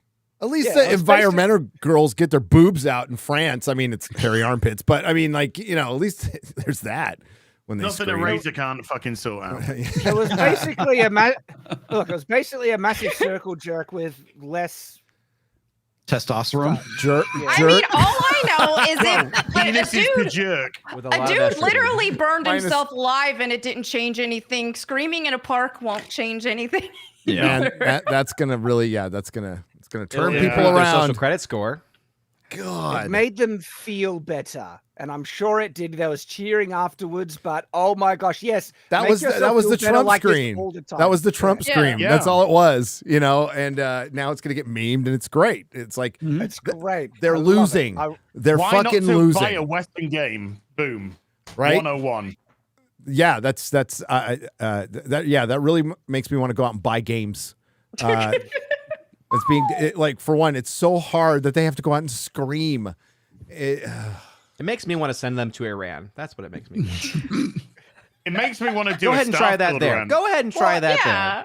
I mean, it shows just how privileged and soft their life has been. That it's so bad. Like these are spoiled brats that probably haven't seen any real hardship or worked hard in a day of their life. Let them go to a factory and do some, back-breaking labor or something like. That was my first job, stacking timber in a construction factory. Right? They need to learn how to actually, do some work, and that life is hard and. Sometimes things don't go your way. And so instead of standing there and screaming and crying about it, be an adult and deal with it. Dude, you have no idea how hard it is to get up in the morning, go downstairs and realize that your French toast is actually lukewarm. Yeah. Devastating. That's a microaggression. Tarquin Higgin McFuckface had to go through that horrific thing before their parents managed to get them a job at the corporation that they currently work for. It seems like people who complain the most about the social justice come from the most privileged places ever. They do. Rich parents. Yep, they do. Pampered, and then they're like, let's take on the patriarchy and the bourgeoisie when they come from that. And then they're also some of the biggest capitalists on the planet, basically. Yes. As well. It's just friggin' Shout out hypocrite. Hassan Piker. Yeah, I was just gonna say, wasn't there a picture of him selling some anti-capitalist shirt? Which is the most capitalist thing you can do. Benefiting off capitalists, baby. I so want him to put his money where his mouth is. Come on. No, he is a testament to the free market. He is a testament to the free market. Even retarded communists can make money in capitalism. It's great. Open up your home. Accept some immigrants into your home, specifically the ones from Haiti. I think they might like the food. Give away all your money. I might throw you a barbecue. Barbecue tips from Hassan Piker. Haitian barbecue tips. Hassan, do it. Why aren't you functioning as a worker co-op? I mean, you could hire so many more people as well. Bring other people onto your stream. Embrace the ideals you advocate, you friggin' hypocrite asshole. Like, genuinely. Yeah, he doesn't want to do that. You really don't. You really don't. Okay, we have some trailers to watch. Let's start with probably what's going to be the worst one. Could be wrong. But, I know you're all big Doctor Who fans, especially Ryan. Shooty Gatwa. Got a new Doctor Who trailer. Oh, I don't even look at that. It's going to be, let's take a look. Yeah, fucking train wreck. You'll have to stop it. It's the BBC. They'll. We're gonna get hit on everything for this. Right, so they've just embraced full-on Avengers Tower. It also looks like it's super laggy, but I don't know if that's just me. Is that Canadian internet? Do I need to share it? X-Ray Girl? Probably. It's fine on my end. Okay. Of course it does. That's how fucking lag works. Jesus. Fuck. That's not how the Force works. God, X-Ray Girl, learn some networking 101. No, that's what boys are for. I thought you were supposed to be good at this, X-Ray That's pretty Girl. fucking based, actually. That's very good. Yeah, it kind of is. Who wants to share it then? My internet sucks. Who wants to share? I guess I will. I want Ryan to, and if it's laggy and crap, we can roast. If you have the link, I already put the link in. Yeah, thank you. I'll fucking share it. Jesus. Do it. Sorry to interrupt your meal during the show, Ryan. I apologize. All right. Is that one of the burrito pizza burger things that you have? No, it's just regular pizza. We do have a new animated FNT we got to look at too. Gary, give him a break. He's used to having his mouth full. Wow. There it is again. There it is again. Wow. Okay, you know what? Drunk Shad is the best Shad. You never need to sleep on Thursday night. Jesus, Shad. Chad handled wood when he was a young boy, okay? He just told us. Wow. I did a lot of it. This is the unit tower, which is totally not supposed to look like the Avengers Tower at all. Yeah, it totally doesn't. Yeah. All right, here we go. Here we go. Can we copy your homework? Can't hear the sound. No sound. No sound. There's no sound on it? No sound. That doesn't make any sense. Hold on. Can you hear it on your end? Well, no, it's the tab was. Let's see if it happened. Here. Yeah, the tab muted. Can you hear it that time? No. Nope. No. I'm sharing audio. Do you want me? Great at this, right? We're professionals. This is some pristine. We're professionals. I can't tell what I'm saying. It's sharing my audio, so I don't know what to do. I double checked it. We need our You might code need- of you black might need to magic. share the window. I am going to share it. I am going to Okay. share it. Also, audio with tab. Yes, on. Boom. Yeah, that's the one I did, the Chrome tab one. Can you hear this? Yes. Yeah. Yeah. That's because I'm a professional. There we go. I'm kidding. I don't know what the fuck I'm doing. Okay. Just tell me when to stop. Go.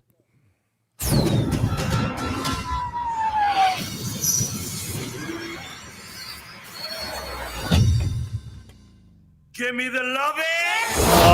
I hate it already. I hate it already. Why does the TARDIS fly like that when it usually just appears? I know sometimes it does It's actually materialized fly. and then you can fly it when it's materialized. Yeah, like Yeah. it doesn't do it. It can be often, flown, but yeah.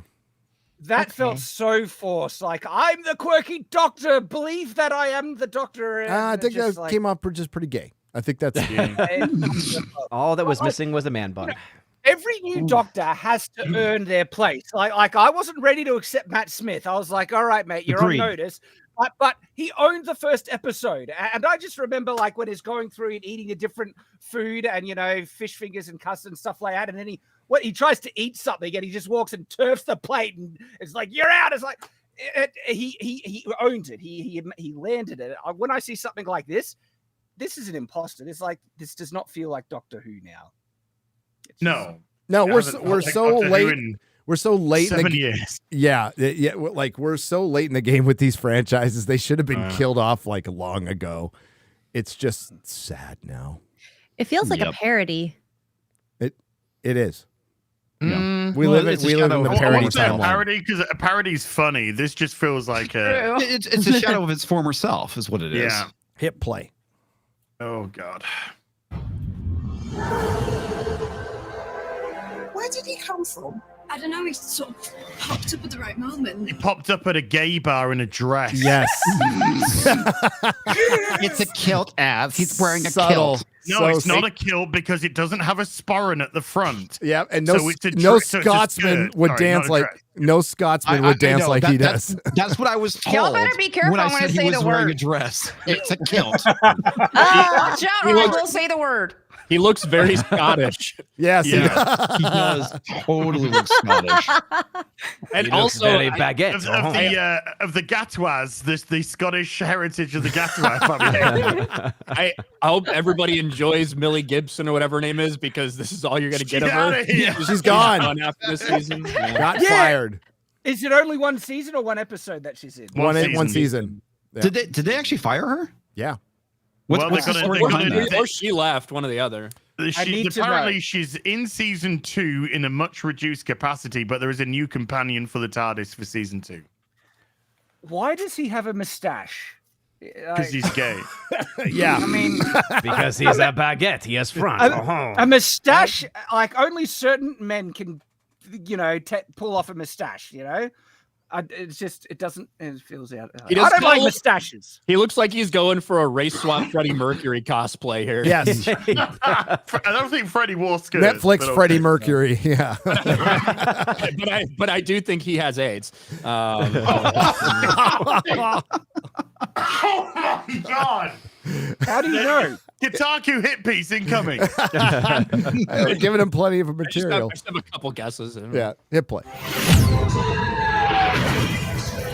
And then he spoke about time travel. Oh, by the way, that is the white girl's 2 black female parents. Yes. Yes. And I'm not even kidding. I'm confused. You want to know my secret? This is all from the Christmas special, by the way. Yes, all of This this. is mostly so from the far. Christmas special. Do you want to know my secret? I'm gay. HIV positive.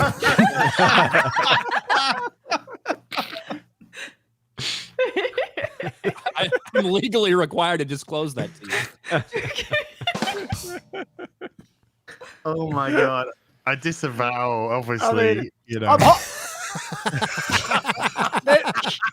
I You talk about it's haven't- hilarious. Yeah, joke. I'm holding back. I'm trying to keep. Yeah.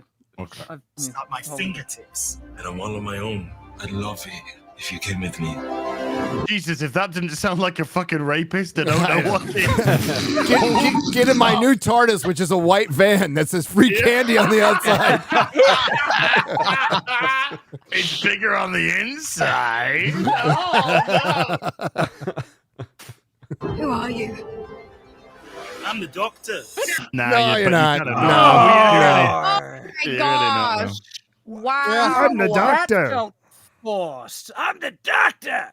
It's like, He's trying to butch it up here. So What? Why are you trying to butch it up? Hello?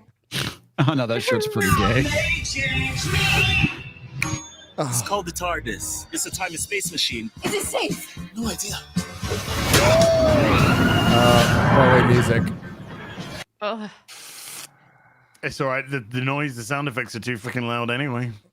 Yeah, I think we're stopping enough. wow. What if I change history by stepping on a butterfly? Well, that's not gonna happen, is it? Oh.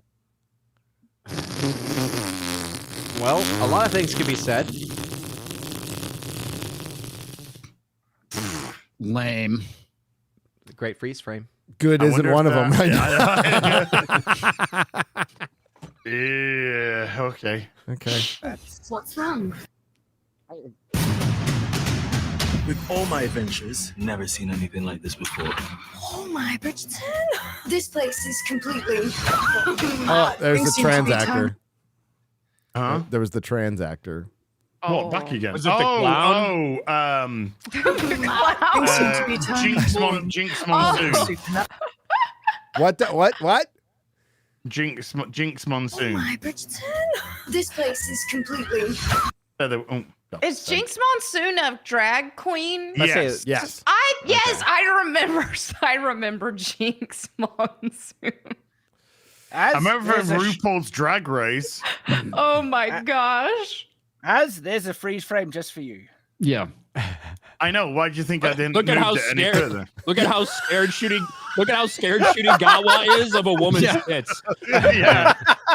Quickly, Complete cover them up. opposite to Az. Cover them up. I'm just like, I'm okay with it. It's Doctor Who winning you over now. Oh my, Bridgerton!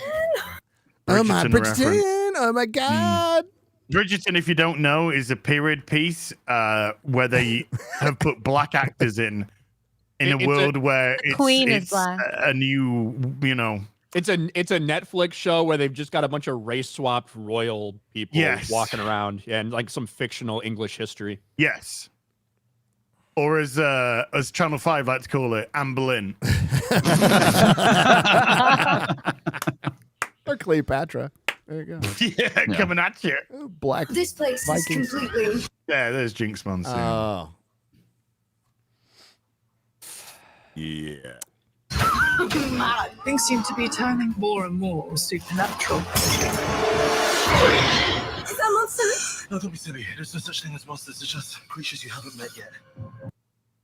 That Like was lame. Shooty Gatwa. That was really fucking lame. It's not, delivery's not great, is it? No. I mean, No. imagine if a Matt Smith or a David Tennant delivering that line, it would be complete, and Capaldi, it could be complete, and, Christopher Eccleston for that matter. Yeah. I mean, I wouldn't even contemplate saying Jodie Whittaker because it would have also been shite. But there was no oomph with that. No, like Matt Smith would have actually owned that line so much better. He would have pretended, he would have like, there's no creatures. It's just what you have. I could already see how he would have handled it. Yeah. He also wouldn't Same- be wearing same a with V-neck Tennant. either, so. Yeah. But I would have seen Tennant say be exactly saying there'd be a little bit of a hint of danger in that voice as well. Yeah. Yeah. There's You no would such put thing a. as monsters. It's called acting. Exactly. It's called Yeah. acting. Yeah. Which Shooty was a Ken in Barbie that had about 3 words. Yeah. It's probably the best thing he's ever done. Yeah. I'm just Ken. Hang on. Anyway, okay. Next. I thought, is that real? I thought. Why did they put a clip from Batman versus Superman in? I don't know. Oh, 3 years footage. I mean, come on. I mean, they already had the Budget. Avengers Tower at the beginning. Bruce Wayne's so- just running into the cloud now. Yeah. Yes. Oh, Thank God there's a diverse woman to open that fucking Thank door. God. Oh, thank goodness. Wow. Saved. I'm surprised that white supremacy didn't prevent her from opening it. There needs to be an American Society of Magical Black Female Detectives and Black Female like agents and guards. Security guards. Yeah. Yeah. Well, Gary, 60% of the Loki- population is female, so. Yeah, but All right, I mean, so men are a minority. Gotcha. So okay, gotcha. Thank you. I'm sure somebody more could collect on representation. Twitter how many black female police detectives there have been just in the last 5 years and everything. All two of them. Holy crap! If you add Gary, if you add girl box into the mix, the list will just never or end at this soldiers, point. you know, just I love Girl Box, Chad. Oh, Yay! hit play.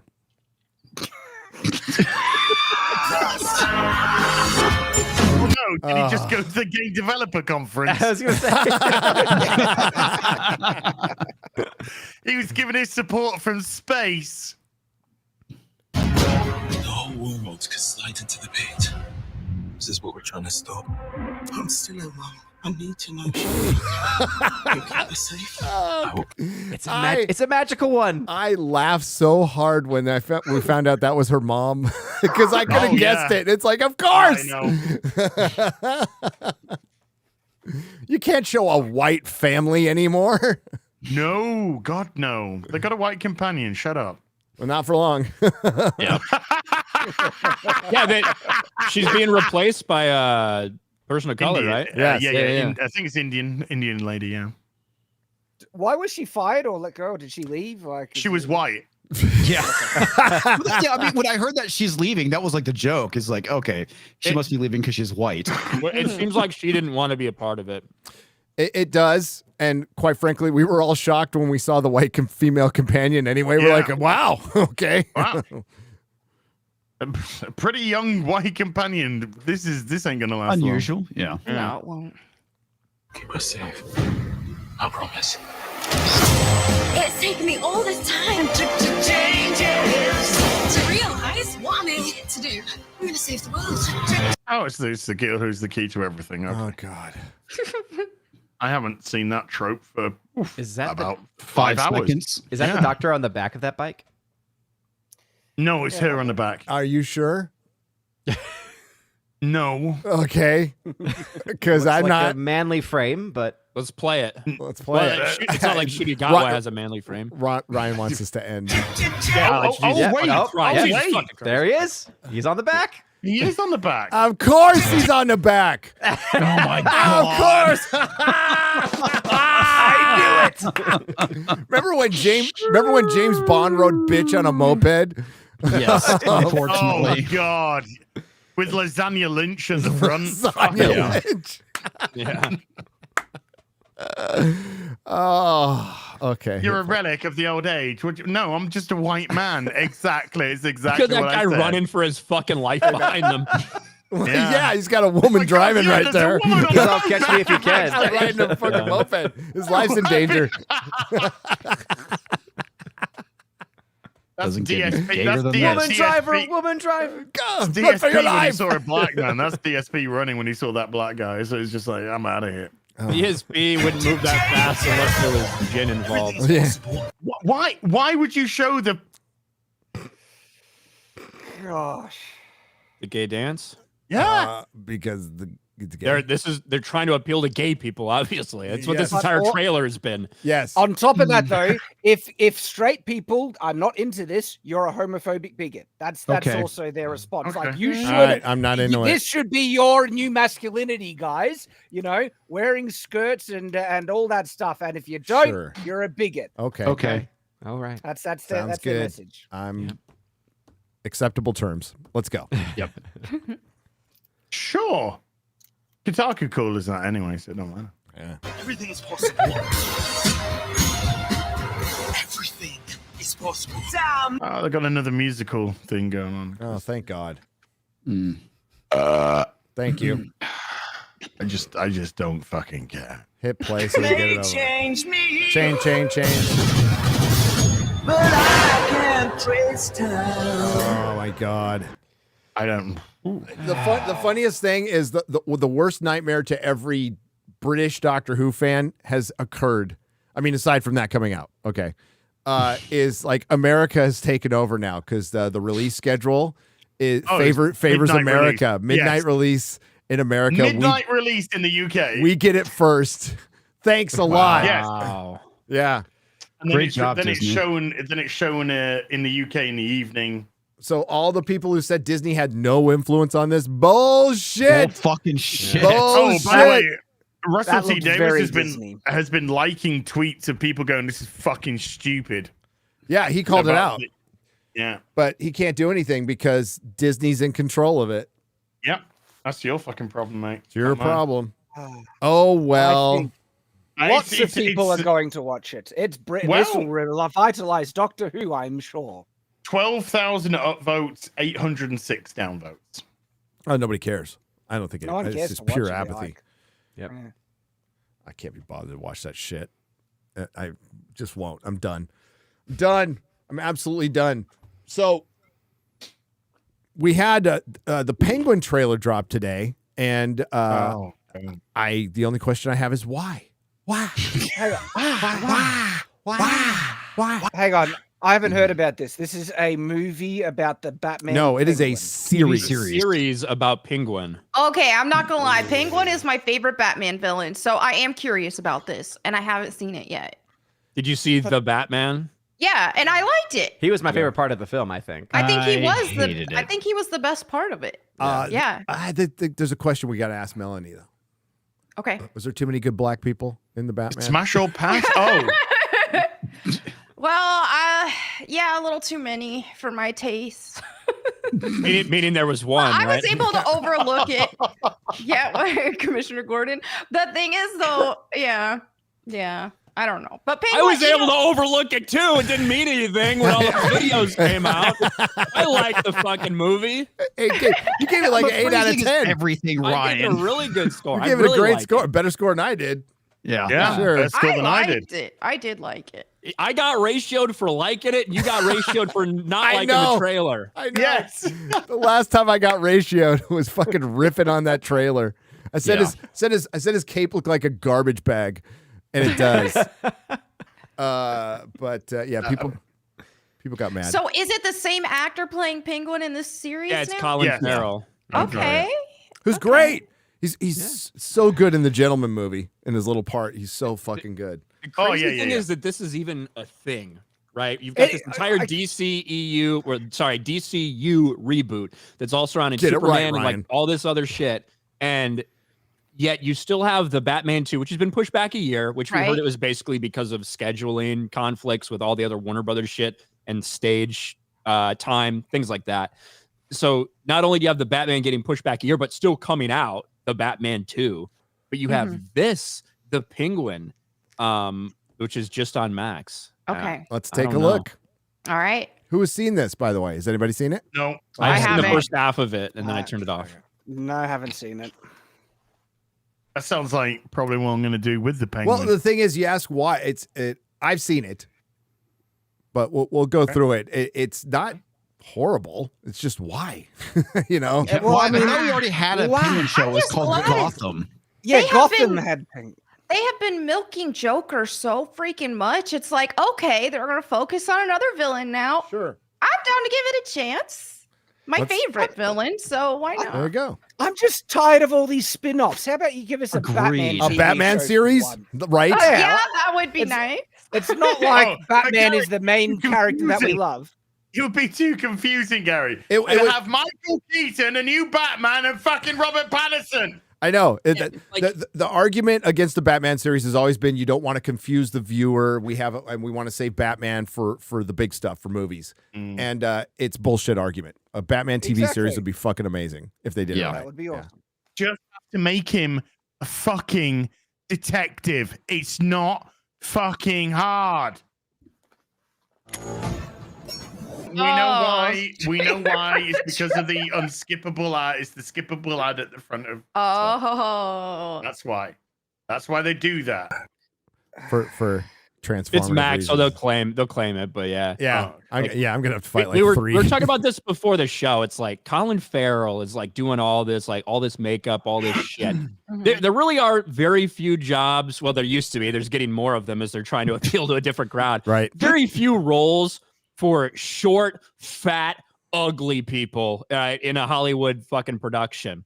And you took one of those jobs away from a short, fat, ugly person and gave it to Colin Farrell just to make him short, fat, and ugly. So I don't really understand why they just needed Farrell in this role. Is this the new actor playing a retard? I don't know. Let's put a normal retard. Yeah. I mean, Just put him in a fat suit. Things. Mark Ruffalo. Here's the thing is they want to make him ugly still, but they're scared to make him too ugly because they still want people to kind of like him. That's what I think it is. Like similar to what they did with Joker. It was like, okay, yeah, they had Joaquin Phoenix get all emaciated and stuff, but he couldn't be too ugly because people don't like ugly people. Let's be real. You saying you wanted to slam Joker? Is that what you're saying, Melonie? No, I'm saying they tried to find that balance of let's make him ugly, but can't be too ugly. Because if he's like Danny DeVito ugly, nobody will like him. Oh, we love Danny DeVito. Penguin. No, we like him, but no, we like how I love he how acted ugly the he is. character, but we don't. They tend to want to do these like, okay, we want you to be able to relate to him a little bit. All this new angle that they're doing now with villains. It's grounded. Yeah. Yes. Yes, Very because grounded. I'm back tired in of the it. day, they weren't scared to make villains back in the day. Well, now it's like, oh, we got to make people like them a little bit. Oh, well, that's because if you're ugly and you're a villain, then according to Russell T Davis, that means that it's an oppressive thing. So no villain's going to be ugly anymore, and they're definitely not going to be in wheelchairs and black. Well, to Melanie's point, the Penguin from Batman Returns, right? They purposely made him be repulsive and gross, and that led into his villainous aspects to make you you appreciate him as a villain, but you didn't like him as a person or anything like that, right? And so that's certainly missing from what we're seeing here, right? Oh, and I'm tired of Grounded, but this isn't bad. This isn't bad. It just. I don't know why we need this. It's like if it's a gangster story, is Batman going to show up? Does this take place before the Batman? I'm guessing it does. It's a prequel, right? Everything's a I'm fucking just so prequel. sick of them sympathizing or making villains the main characters. It's like where do you Hollywood go? so morally bankrupt. Yes. That they don't know how to write heroes anymore. Yes. No. They do not know how to write heroes. They sympathize. They are morally more with the bankrupt. villains. I mean, that's what the whole thing with the Acolyte. Bankrupt. With the Acolyte, they want to make Bankrupt. the Sith. They want to make the Sith sympathetic and have a story about them. And it's same with this. They want to venerate the villains and make the heroes morally grey. And I'm just sick of it now. But villains are so cool and heroes are just so milk toast. It's just so much more interesting writing for a villain than it is. Because you don't understand heroicism. No. Yeah. I feel like I'm watching The Sopranos. I know. I feel like that's the vibe you're supposed to get from it. Yeah.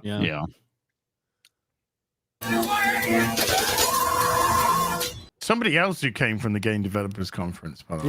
Yeah. Colin Farrell? No, the screaming person. The emotionally unstable woman. Or as I like to call them, women.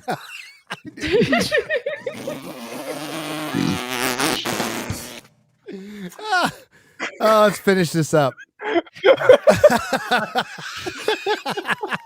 Hi, Twitter. You had to leave. Can you imagine to be remembered like that? It's not bad. I don't know. I'm gonna watch it. Yeah, I'm gonna watch it. I'll give it a shot. Yeah. To me, that looked generic and plain and lifeless about a character that I couldn't give two stuffs of if Batman isn't fighting him. I'm checked out. I do not care about Wow. It is another peripheral Batman show. Like, we don't need another one at this point. Even if this one is probably much higher quality than most all the other ones. It's just give us a fucking Batman show. Exactly. I'm fucking done with this Robert shit. Pattinson's I really Batman, the whole Matt Reeves concept of it would probably be better as He'd a be show. really good at a series. Yeah. Than as a movie, and that's what the route they should have taken with it. But we're gonna have 2 Batman pretty soon. I mean, they'll announce Brave and the Bold is still like undergoing development. Andy Muschietti's doing that. Oof. He's still doing it, huh? Even after Flash. If anyone wants to get on my fucking back about what I just said, here, Gary, I just shared this. All right? You're just sharing your Instagram stories. Oh, he's. I have $40. Number 2. Okay. Fuck this. Oh, I lose.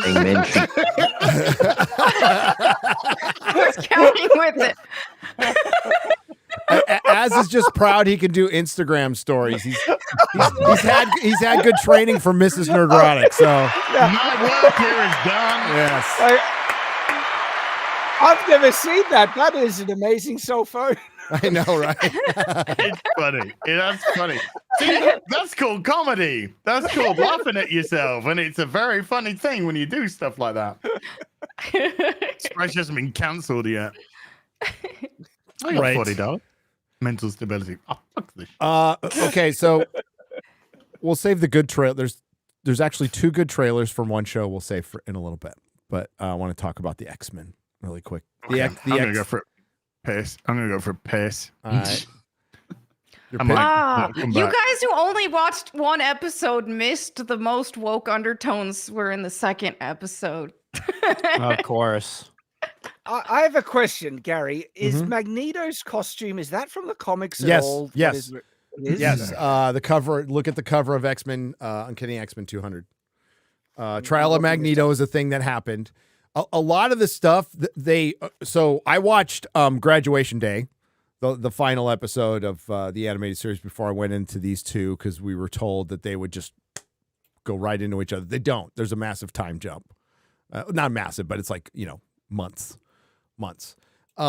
And Magneto's already so the professor, sorry, spoilers, the professor dies but doesn't die. Right. He gets taken back to the Shi'ar Empire at the end of that one.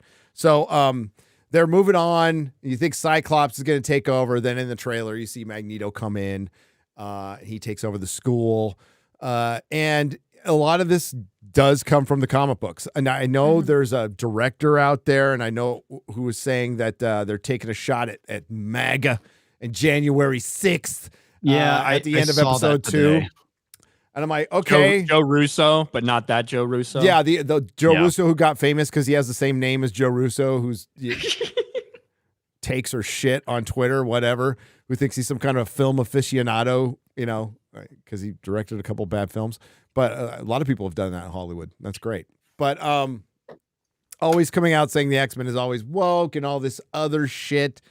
And it's a disingenuous because when they use it woke, it's they're morally superior because somehow we're for genocide or something like that. That's their whole take. We're for racism and for genocide, and we couldn't read the X-Men. It was never made for us, even though we all read it. And the X-Men was one of the best-selling comic books of all time because it really appealed to everyone. If you were a misfit, if you felt like a misfit, it appealed to everyone.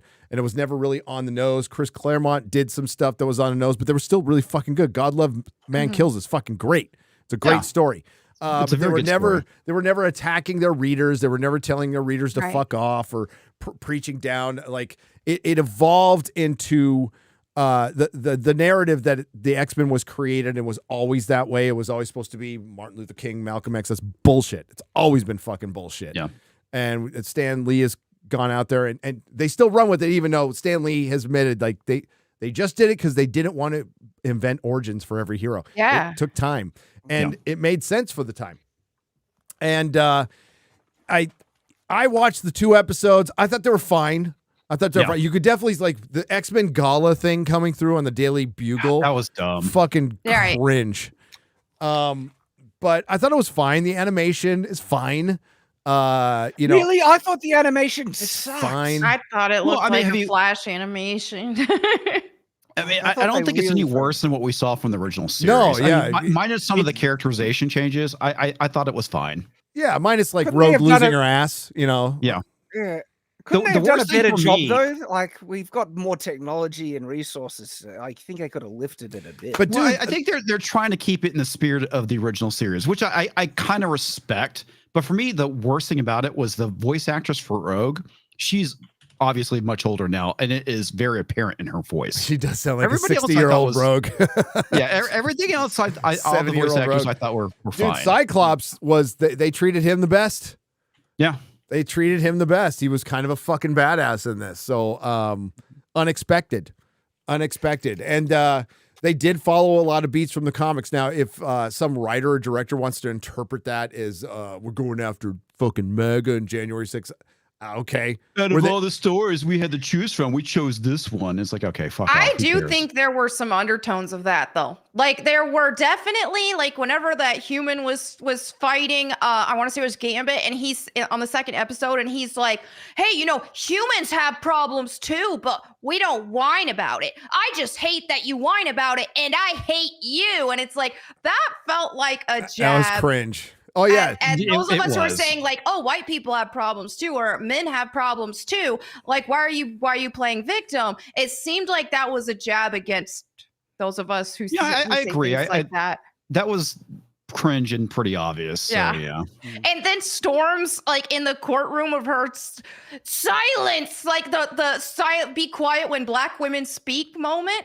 That was so evident there. They brought, hey, at least the Friends of Humanity were diverse, right? So True.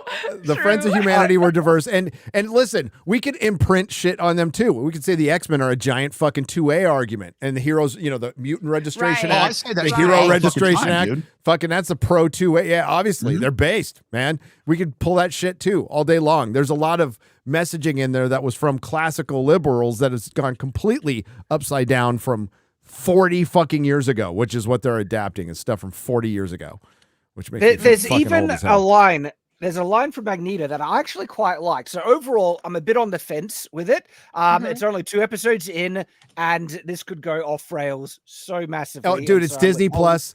Exactly. So think I it would will. expect it. I would absolutely will. expect it. So I'm not ready to give it any real charity until I see the whole thing. I wasn't a fan of the animation myself, but I think the stories that they tackled actually seemed like they tried to approach it in a mature way that was mostly okay. Like with Jean Grey's, you know, she's pregnant, they're not sure what they'll do, and Wolverine's response to it, and they're there to help out, and they're kind of struggling with some real issues. That actually, okay, there's something there. And the line that I actually really liked was Magneto's line, where he says, you know, and I'm going to paraphrase it because I can't quote it exactly, but something along the lines of, "You don't need to love me. You don't need to agree with me. We just need to learn to get along and coexist in peace," essentially. And that's actually a message I think the world needs. Yeah, I think there's some really good development of Magneto. But then you have these other. Yeah, well, that's right. know. I guess if they It's from got the that from the comics. comics, it's like, there we go. There's something that has actually got some substance. And I agree. People that were, like, on the very far left, I don't think we're ever going to really see eye to eye. At the bare minimum, can we learn to at least live in peace and accept one another? Because we're not. I'm very entrenched with my conservative values. That's one of the things, though. There are definitely things that are concerning because, like, the last 3 episodes are called "Acceptance is Extinction," and that's what concerns me. Yes. So there are things in the episodes that I did find potentially concerning because there's like this another aspect where Wolverine's sitting in a tree and Morph shows up, starts throwing snacks at him, and has beer, and then he turns into Sabretooth, and then Wolverine goes and jumps on him. I'm like, Yeah, kind of and- wonder where they're going with that. Morph was annoying. He was probably the He most was. disliked character. He was, and he sounded like a. Super gay. Yeah. Did he not? No, you're Sounded not like wrong. a beep, a sensor beep. Sounds like a sensor beep. Sounded like a sensor beep. Wow. I didn't fucking hate it. I there was parts I cringed. I definitely cringed, but like I thought they did for Disney. I was expecting worse, and that could definitely still happen. So with every single Disney Marvel, Disney Star Wars series, the first 2 episodes start anywhere from You like gotta draw really, 'em in. Yeah. really boring to fucking bad. Like, you know, they're like on the worst first 2 episodes are probably Falcon and Winter Soldier. Falcon and Winter Soldier. And then you got WandaVision, which had a good first couple of episodes, and it's just devolved into crap. So they don't deserve the benefit of the doubt. I absolutely believe it will devolve into absolute shit. But yeah, I thought it was fine. You know, but it's a fucking layup. It's a layup. They should be doing fine. I think that in terms of the characters and stuff, they bring me back to whenever I watched the cartoon in the 90s when I was a kid. So I think that the personalities are pretty on point for the most part, but I do think it lacks the heart that the actual old one had. And I do just see little undertones here and there, and I'm ready for it to just go off the rails. They can't help themselves, Melonie. They can't. Yeah. They probably got an edict from the producer saying like chill out, and they know that the powers that be fucking don't watch this shit, so they'll watch the first 10 minutes of the first episode, and then they'll be able to do whatever the fuck they want. You know, and if people don't think, oh yeah, Kevin Feige's sitting down there watching dailies every day, he's fucking of the X-Men. He's Doubt not. it. He's not. Absolutely not. So I saw Victoria Alonso was the first executive producer credited in the series. Thought that was interesting. That is interesting. Somebody who famously hates the name X-Men, right? Yeah, and is also no longer working at the company. And neither is Bo DeMeo, who was fired mysteriously 1 week before this came out. I think so many people miss the point. Either that or I missed the point when I was a kid. But what I felt like when I watched the X-Men cartoon or even the movies was that, hey, these are what set apart the villain mutants from the good mutants was that the good mutants were still saving people and helping humanity who didn't even like them. And that shows a lot of good character where it's like, okay, you're going to save people who hate you. Yes. And I think so many people now are trying to twist this narrative into this more woke ideology stuff and fall into a victim mindset with it, and to be like, oh, why am I not affirmed? Why aren't they being affirmed? Why this, that, and the other? But that wasn't even the premise of X-Men. It was like they still were going to do the right thing even for people that hated them. It's about people who felt they were either the odd person out or that they were just a misfit. It didn't. You could tie that to anything. Of course, you can tie that to sexuality if you so wanted to. But you could tie it to anything. You could just tie it from being at school. You could tie it for being at work. You could tie it to what your interests are comparative to other people. All these kind of things. Just feeling that misfit. Just feeling as if you're slightly misunderstood or whatever it may be. And this was them. That's who you can relate to. Now they're trying to be so specific with this type of bullshit and funnel narratives which don't exist on top of it, because it fits their ideology. And again, it always boils down to that nonsense. It always does. And that's often that's the misinterpretation with X-Men. And again, it does appeal to everybody. That's why it was the best fucking selling comic across every demographic in my shop. It sold. Republicans, Democrats, gay, straight, didn't fucking matter. People love the X-Men. And there were certain comics that did sell more to like gay people, like Robin and I wonder why, and Nightwing. So, but they just did. It's whatever. But they were still good comics, and that's when Robin was straight. I don't think they sell to anybody now. Sorry to bring that one up again. 9 issues. Yeah, no. Well, that's what most comics get. Like outside of a few titles, most comics get canceled before 12. Fucking Robin. Yes. Cancelled after 9 issues. Meaning after issue 6, pencils down, you're done. Damn. They did Tim Drake dirty, and he was my favorite Robin. X-Men 97 was the worst thing I watched this week, but it wasn't great. I won't go into it in detail, but 3 Body Problem, I'm up to episode 5, and it's pretty good. I'm surprised. From Dan and Dave, it's actually pretty good. fifth episode. Well, when they have something that's already been made and written for them. Yes, when they have something to adapt, the production value is really high, and fifth episode, which is I'm up to, was fucking crazy. So, and the beginning of it, like the book, apparently there is a struggle session. It starts out in communist China during and there's a struggle session, and it doesn't like put communism in this great light at all. Yeah, that actually surprised me, considering the guy that wrote it is from China. So, well, isn't he from Hong Kong? Isn't he? Hong Kong? I don't know if he's from Hong Kong. Different, yeah. He might be. I don't know. I mean, yeah, Hong Kong used to belong to the British until 1997. They're still rolling around, throwing up the Union Jack once in a while when they can get away with it. they miss those Brits. China is asshole. Do not trust China. X-Ray girl, stop it. People. No, you mean lacist. Racist. He's trying to mansplain me my Asian accent. Hey, trying to man racist plain. Az is not going to watch this show until it's over, and then I guess you, Mahler, and I both give it a recommendation. Yes. After the fourth season. But we had a couple of trailers come out the day after the Acolyte trailer. Are really fucking good. Of a good show. That was another surprising good show that I thought would be shit. House of the Dragon, which is going to premiere 10 days after the Acolyte. Which one? And Do the green first, maybe? Okay. And they're very much playing into the black versus green, like even releasing 2 different trailers showing things from kind of each side's perspective, which I think is good because I don't feel like they did enough in the first one to really hammer home the blacks versus green thing. But here we go. Trailer before the trailer. Yeah. Just a quick reminder.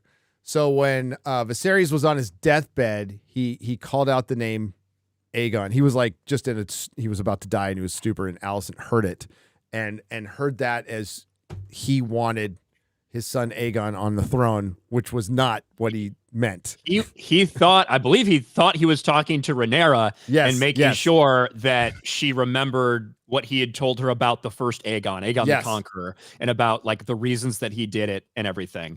And she misinterpreted that as him recanting on what he had said his entire life. And it said saying, I want Aegon to succeed me and be the heir. And so she engineered this entire plot where Aegon usurps the throne while Rhaenyra is on Dragonstone before they could do anything.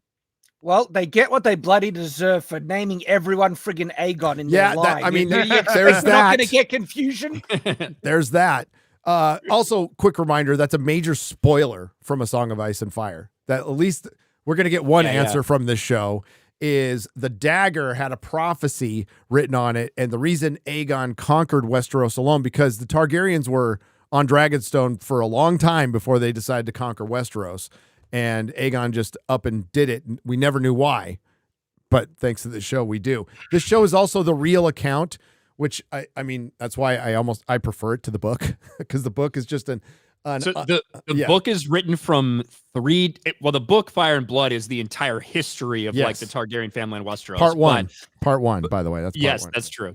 But this specific chunk, these 40 or 50 pages, whatever covers the Dance of the Dragons, this specific part is written from 3 different perspectives. Like there's 3 different accountings from it. And you're really never quite sure what the real version is. Everyone has their angles and what they're retelling and their shit that they want to push. Like, oh, it was done because of this or this reason. So no one's ever known exactly some of the things in the way they've gone down. Nope. But this is the official version of events. I don't know if it was Sir Eric or Sir Eric, but it looked like one of the Erics fighting another Kingsguard. I wonder what that could be. I wonder that's what that's going to set up. And then they did the Blacks trailer, which I thought was a little better. But more Otto Hightower, the better. Because how in the fuck do you say his name? Rice Ifanis? Rice. Ask fucking Mahler. He's Rice OnlyFans. Reese OnlyFans. Yeah. Reese Defans. Whatever the you fuck. Whatever. Racist fuckers. Well, hang on. Welshman. I went to Wales, right? I'm And that quarter language Welsh. it's Wow. Gavin, die told us to Beautiful country, like the countryside, amazing. The language is one of the most bizarre. Hey, we got to go back. When are we going back? Hopefully soon. Soon. Back to back to back. Hit like play. Team Black. Trailers look good. Yeah. I love what they're trying to do, like push the rivalry, choose a side and shit. I like that. And they've, we talk a lot about stories these days that try to be like, oh, well, sympathize with the bad person, whatever. This is not really a good versus bad story. This is a story of fucking people who have ended up on certain sides of something. They all have their reasons. All of them also don't have their reasons. They're all fucking terrible people, and they're about to all die. You know what I mean? Like that's what this story is. Anytime there's like a good person in A Song of Ice and Fire, he's usually working for somebody who's fucking awful. That's the thing. and they're probably about to get fucked over. Like Kevin Lannister wasn't a bad dude. Right? You know, the Onion Knight wasn't a bad dude. Although I love Stannis. Stannis is the manus, but he's a fucking bastard. That's why he would have made a good king. He would have made a better king. He is the true king, Stannis. Damn straight. The one true king. The one true king. Yeah, that is. I can't wait. Can't wait till we cover it. Ryan, we'll be doing live streams every week because it's coming out weekly. So we got 8 weeks of talking about House of the Dragon and the fucking Gentleman, this great fucking show. And nobody's talking about it because it just dropped all at once. It's fucking stupid. It's fucking stupid. And interestingly, seeing the effects as well with the Shogun, the gradual episode release is getting people's attention bit by bit. It's good. It keeps getting good and it's getting better. And I'm on board now. That is the show for me at the moment. Oh yeah. I have not watched episode 5 because I haven't watched it either. So you saw the end of episode 4. Yeah, dude. Everybody freaking loved fucking vaporized by cannons. It was fucking awesome. Modern technology, baby. Dude. You could have your like Lord and Katana. Yep. Like, push out against cannons, and that's what you get. And once you learn how to aim them and shoot them, oh fuck. And then there's that one. There's one guy just laying there. He's got no legs and one arm, and he's all, "Oh, you dishonor your family." And guy's like, "Fuck you," and you know. But I like that aspect because they're showing the samurai much more accurately what they were in the period. A lot of them were just pragmatists. They were soldiers that wanted to win. So hell yeah, they'll use freaking guns. Well, no, I thought that kid it started a war, but that kid what else was he gonna do? They were gonna get overrun. He's like, fuck this. I'm not going to die. Just blow everybody up. What I like about the show is it really kind of portrays both the Japanese and the Europeans in not the best light, which is pretty accurate. They were brutal. Yeah, they were. They were absolutely brutal. And I love the fact that they're actually showing that. And they're not trying to say, oh, look at the Japanese and how enlightened they are. It's like, no man, they were just as shitty as the Europeans. Yes, worse in some aspects. I love that they mix in the Catholic and the Protestant thing in here too, which is it's fucking hilarious. Yeah. And great, But also they are showing interesting positives of both, like you see, there's this really strong honor culture that they're all insanely racist and xenophobic and brutal and bloodthirsty. I like them already. Yeah. Europeans had different standards, and when she offers him a boy, and it's just like, where in God's name am I? Yeah. And I love they don't fucking sugarcoat any of it, and they don't try to modern audiencing this crap. I love when he feigns like, oh yeah, I can't go, because they were hiding that guy in the carriage, right? And they think there's a woman in there. He's like, I cannot dishonor a woman. Don't make me look don't look in there and dishonor a woman in her space. And she asks him later. She's like, is that how you treat your women in the country? He's all, no, they're all whores. Oh, no.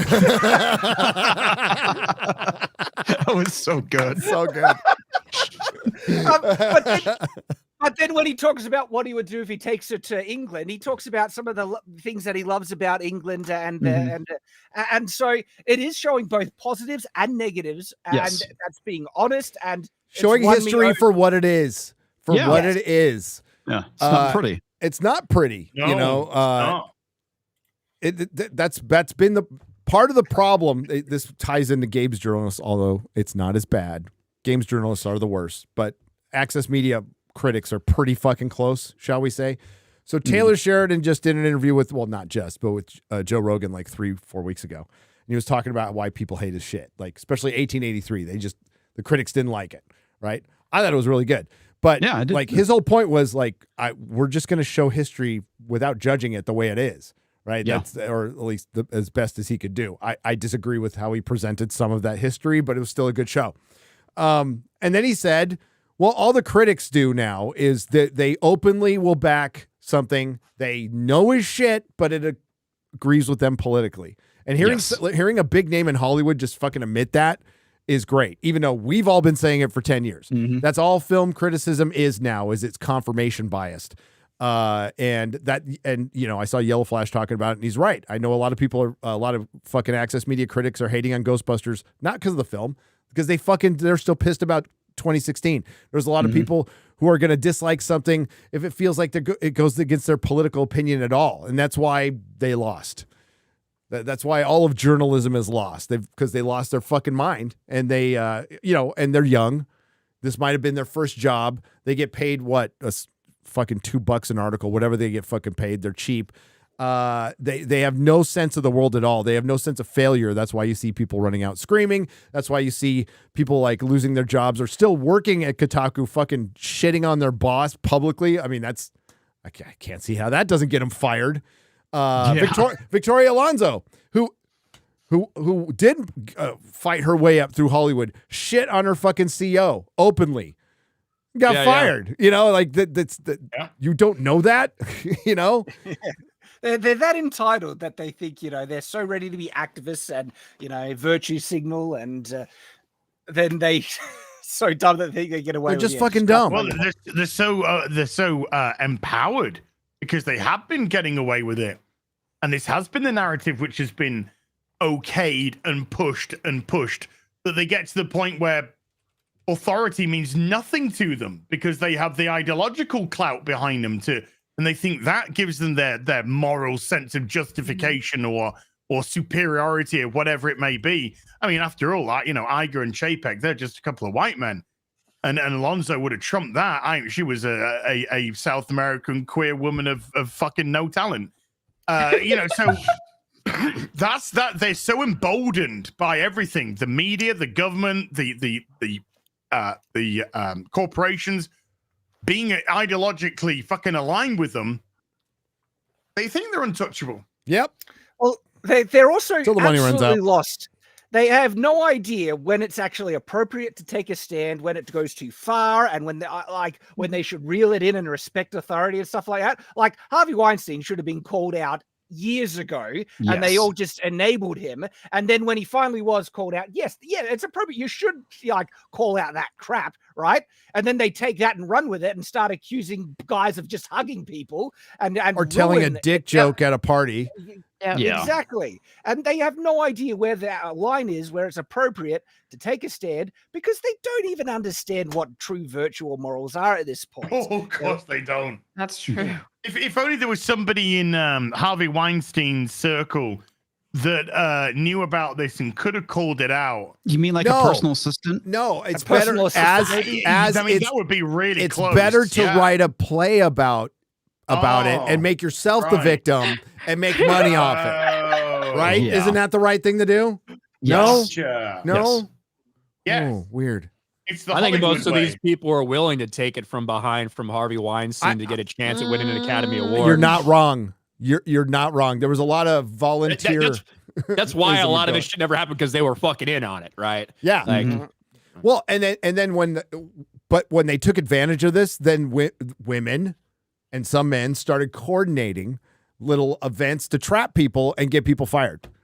You know, and that's been happening. And some people have lost their jobs forever in a lot of things. Isn't there a pitcher right now who's still in Japan, Ryan, who got completely exonerated? Oh, Trevor Bauer. Yeah, Trevor Bauer, who should be back in Major League Baseball. He is doing some spring training stuff for the Dodgers. I think he pitched either for or against the Dodgers the other day. So that's good. See what happens. He with him. deserves But to come back because he was exonerated, and some people are not. Some people are out there and they're just fucking done, and they got forgotten.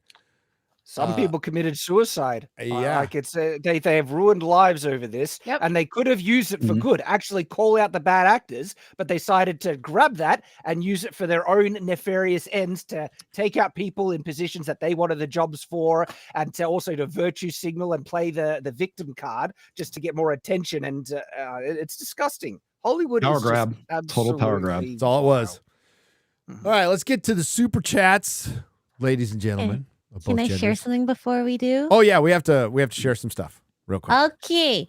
Look at this beauty. Oh, that is amazing.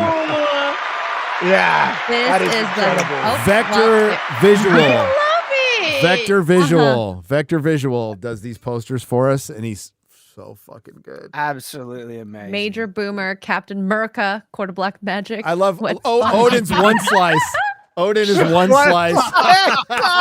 Silverback. Sword Lord. Oh, I love it. I love it.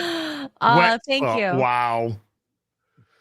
Your name's just X-Ray Girl. And X-Ray Girl is just X-Ray Girl. That's a pretty good name. X-ray gun. I mean, Pretty good it's a name. superhero name anyway, so Yeah, yeah. I'm thinking of changing my title to Sword Lord. That's great. I love You it. can- I love you it. guys.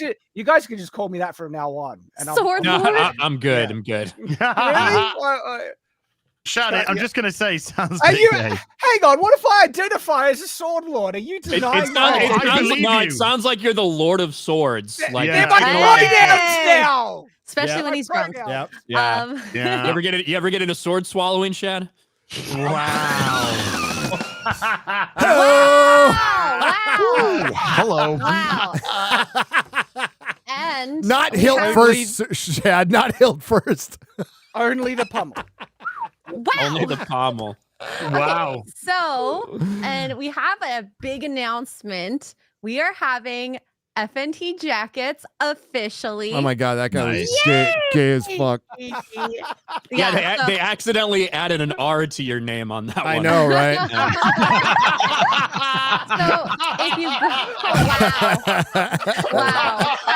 Oh my god. Can't spell Gary without gay. You can't.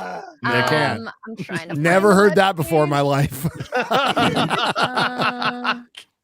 Where is the webpage? Oh, here, window. I just need to be here. I don't need to be original. So you go to flagranttriggers.com. Mods, if you could drop the link. I just sent it to you guys in the group chat. You can get your custom name in the box. Right down here, you put it in, and then you get that right on the right side. And then FNT over here. And I think they're 150 American. Because Which I don't is know the like Canadian. Because you got fake 2000 currency. Yeah. communist yeah. Canadian. And it's like So- 10 British pounds.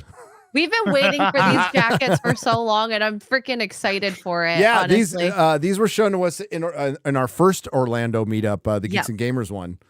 So God damn. yeah, it's Yeah. been a while in production, but we Yep, did it. and it's happening. Plus, go follow the Instagram account. There is going to be some jackets up for Swag Sunday. Ah, so look at watch that! out Some for the- giveaway. You can get them for free. Watch out for the stories. Yeah. So, yeah. Just follow Anyways, Nerdrotic I'm on freaking excited Instagram. for it. Make Mrs. Nerdrotic happy. We also have a comic to shout out our good friend Graham Nolan. Graham boy. Nolan is in Uh-huh. the final hours of his book. Okay, so I even changed it to American already. Thank you. Yay! He's almost at 100,000, man. Give him to That can get to 100,000. 100. Let's Come go. on. Yeah. Yeah. Let's go. 33 hours left. I'm gonna drop this for the mods. Thank you guys. Ugh. So if you guys are interested in his comic, there's a ton of different packages you can get. Kidding. You can get Graham's packages Yes. Sent straight to your house. sent straight to your house. Wow. Mhm. Graham Nolan, good dude, great artist, Very good. Yeah. seminal comic creator. We love him. There you go. There you go. So help So, us get to 100K for Graham Nolan. I think you Yes. can do it. Hail the fellowship. Cheers. Cheers. Thanks, Is- everyone. drop the link in the chat or something. I don't know. Yeah, they got it. Yeah, boy. The Modrotics are on top of it. They are on Yeah. top of it. Thank you, Modrotics. Thank you. Mikey Gusler for 100. What's up, Mikey? What's up, Mikey? Mikey sent an email about a possible meetup location. We're looking into it, Mikey. We're looking into it. One meetup at a time, though. And that's my fault because I can't think about two things at once. It's very difficult for me. I've only got so many brain cells left, and I'm not saying they even work all the way. They don't. But thanks. Just bought my ticket to go see Star Wars Episode 1, The Phantom Menace, on May 4th. Why is it coming out on May 4th? Well, it's coming out on May 3rd, but it's going to play for a little while, I think. But that's not its release date. Wasn't it later in May? I can't say I remember. It was very close. Hold on. I mean, it's cool that, like, yes, you should be doing this on 20 and 25th anniversary. May 19th. Yeah. May 19th. Yeah. You should absolutely be doing this. Warner Brothers is fucking retarded for not releasing Rings. Oh my God. It fucking fire me right there. I almost said Rings of Power. Wow. I'm done. I'm done. Freudian slip. Gary secretly is a fan. He loves Shit. it. Lord of the Rings. No, that is fucking Doc Nerd points for me. That is fucking terrible. I have no excuses. For shame, Gary. Lord of the Rings on its 20th anniversary.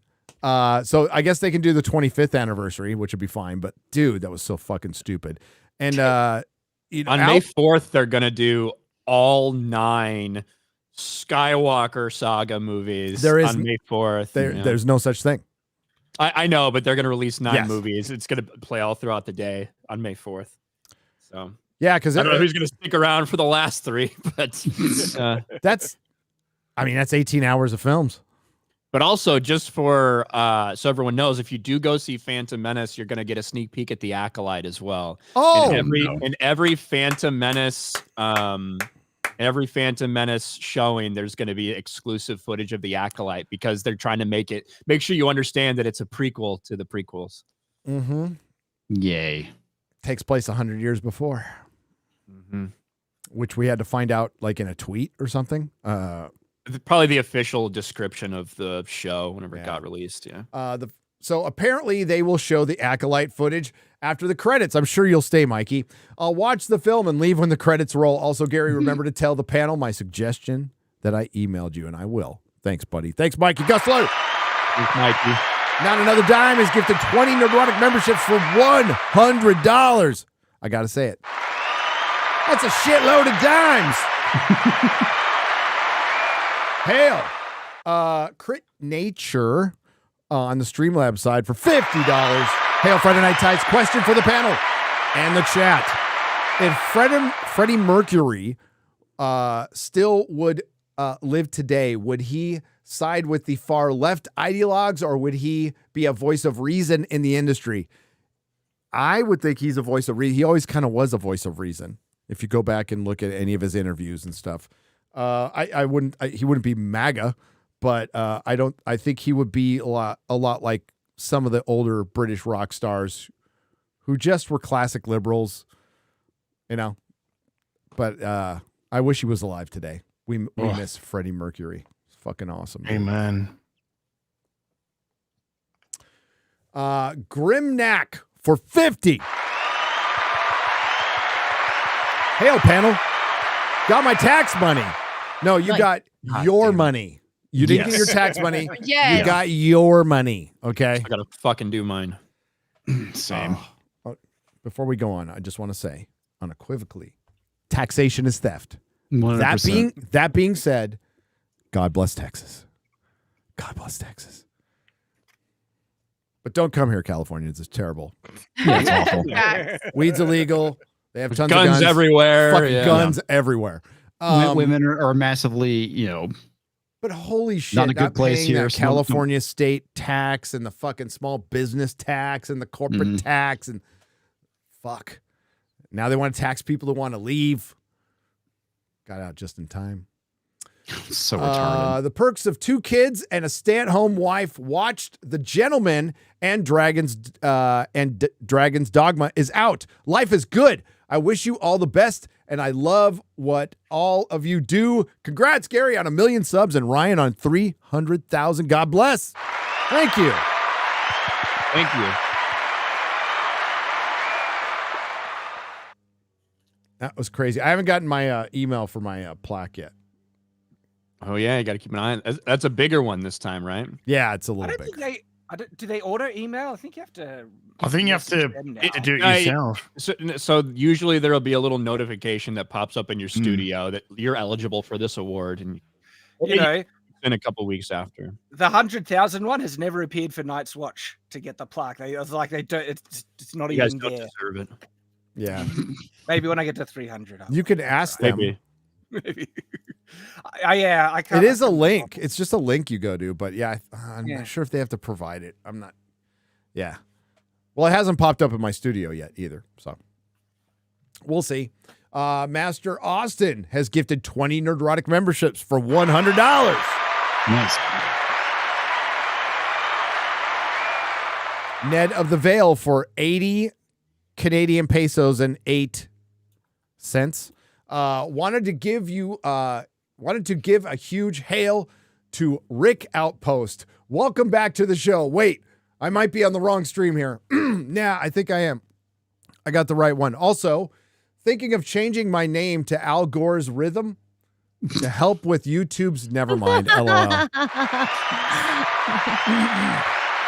Al Gore's Rhythm.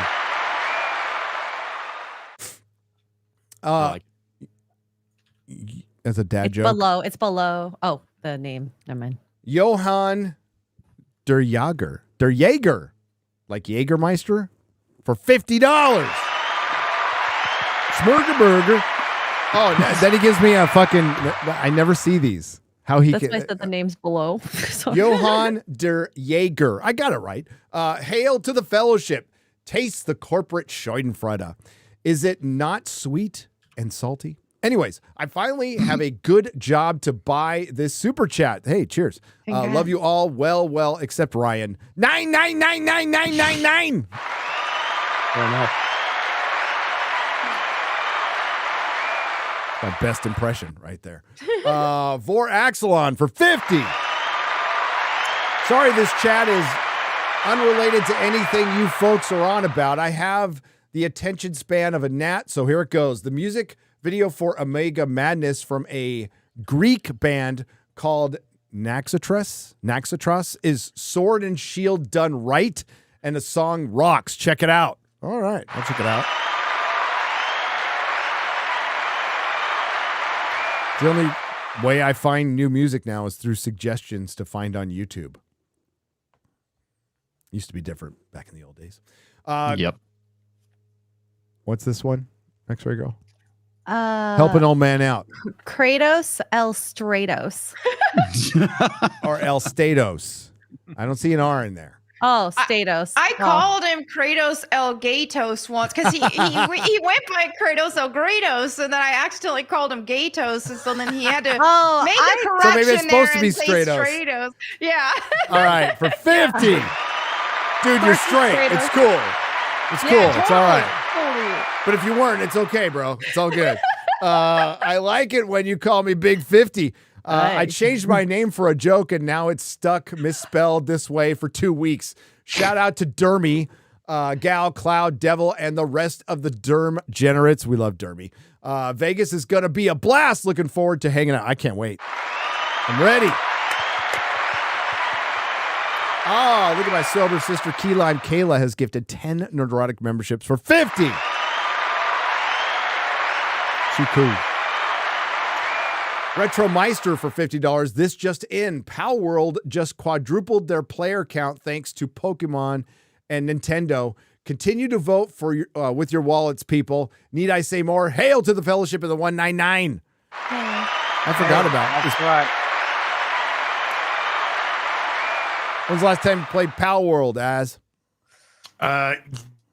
2 days ago. Oh, really? Okay. Yes, he did. Good. Just checking. I thought you were going to catch him out, and he came right back. Did you stream it? Did you stream it?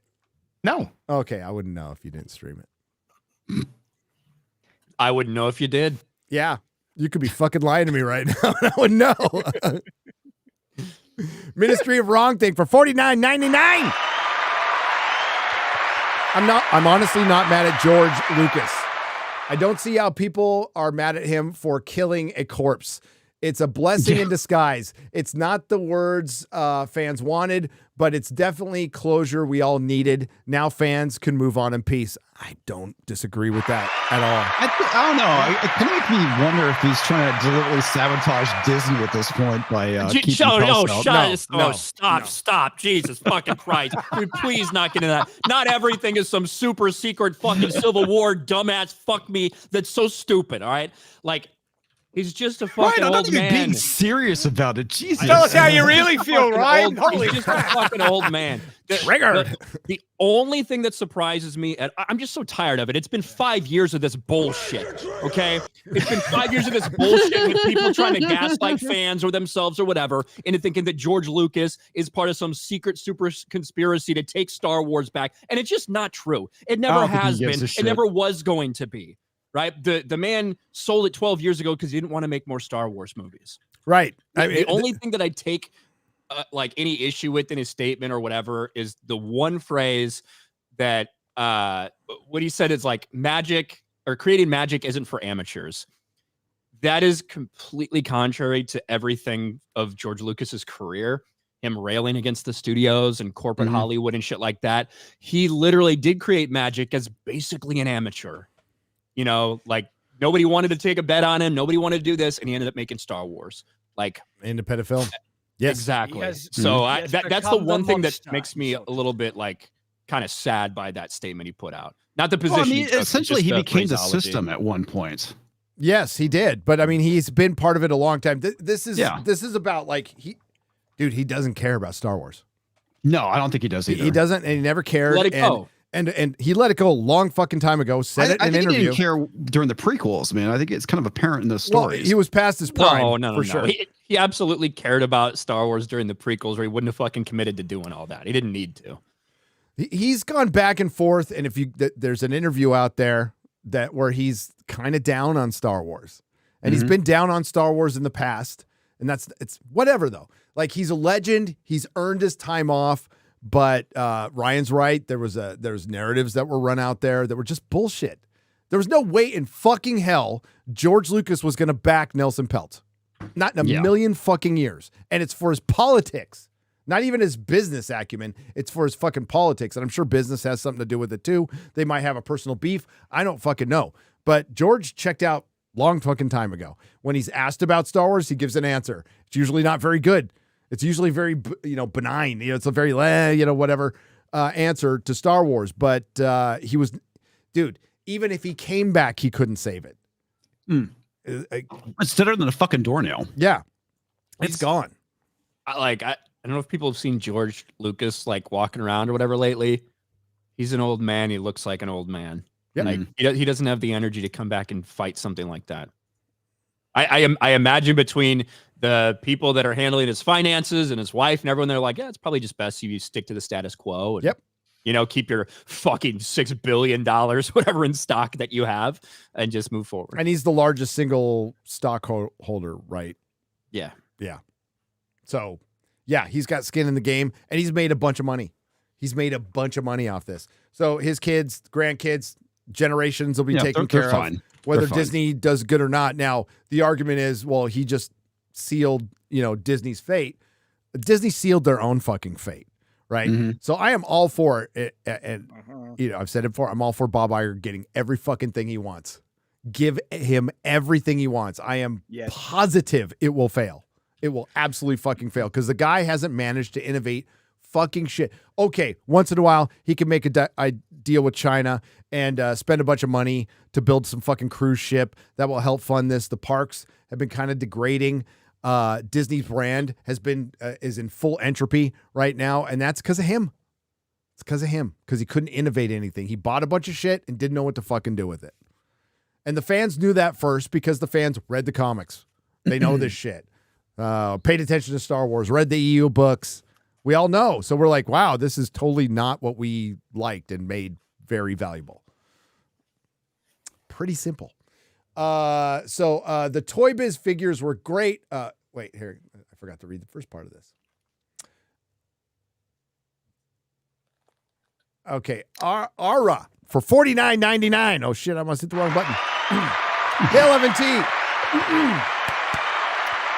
Gary, heard your critique of the new X-Men 97 action figures. I have to disagree. When it comes to Rogue, the Toy Biz figures were great, but you recall that the Rogue's figure looked like, yes, I did. The women, the female figures always look like shit. Because damn, not even Az could get behind that. No, so they get one figure. They get one fucking figure right, and the Rogue figure. By the way, I got a Rogue 1/6 scale that's 1,000 times better. So, Az, you should get that one, dude. It's pretty good. Yeah, I tried to missed out on one a few weeks ago. So, but no, the new the Toy Biz figures are, except for their shitty versions of female figures, which is like 1 in 20. Are far superior than the new shit that's coming out. That's too big. The packaging is fucking lame. For the same amount of money, go get a vintage Toy Biz X-Men figure. It's better. It's just better. And it's vintage. But thank you though. So you say Rogue's ass is better. I will side with that. You'll always want to improve the ass. You're never gonna beat my Storm.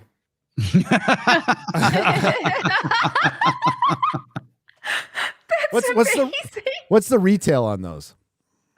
I think they're 20 quid, 15, 20 quid. Storm. He's not black. Yeah. She's not white is the actual answer, Ryan. But okay. She's not a he. But Transtorm. Yeah. This is how white leftists love to see black people. Really. Remember, you'd see one of those at KB and you put it on eBay, like immediately. It's like, oh, it's a Mistbox figure. Yeah, boy. 10 extra bucks for that. Justin Martins for 50. Congrats on 1 million, Gary.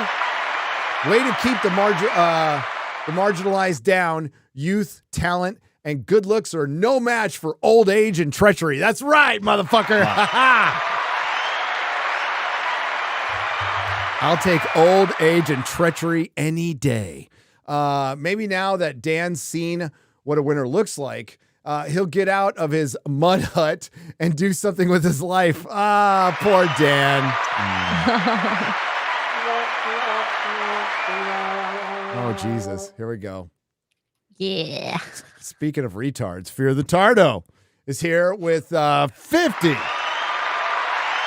I love it's a 2-part. That's so good.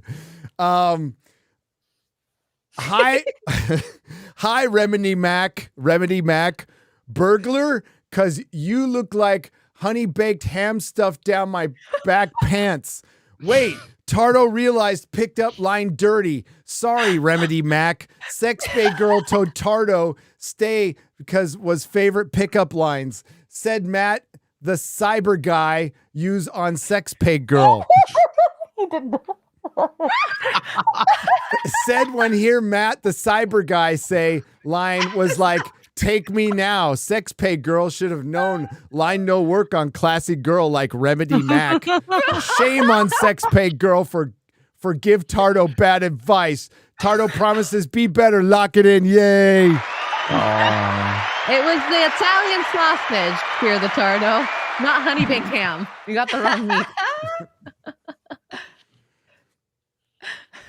At least not a British sausage. Don't say it. As wasn't paying attention. Don't say it. Don't say it. No, I heard what you're saying. And then B16 Boss Streamlabs side for $225.31. It's very specific. 41 cents. I'm sorry. 41 cents. Indie game dev here. Thanks for the laughs during the countless nights of coding. Would love some eyes on my dungeon crawler named Star Rising on Kickstarter. It's better than Starfield. Is that saying much, though? I'm just kidding. Congrats on 1 million, and sorry for the plug, pesos.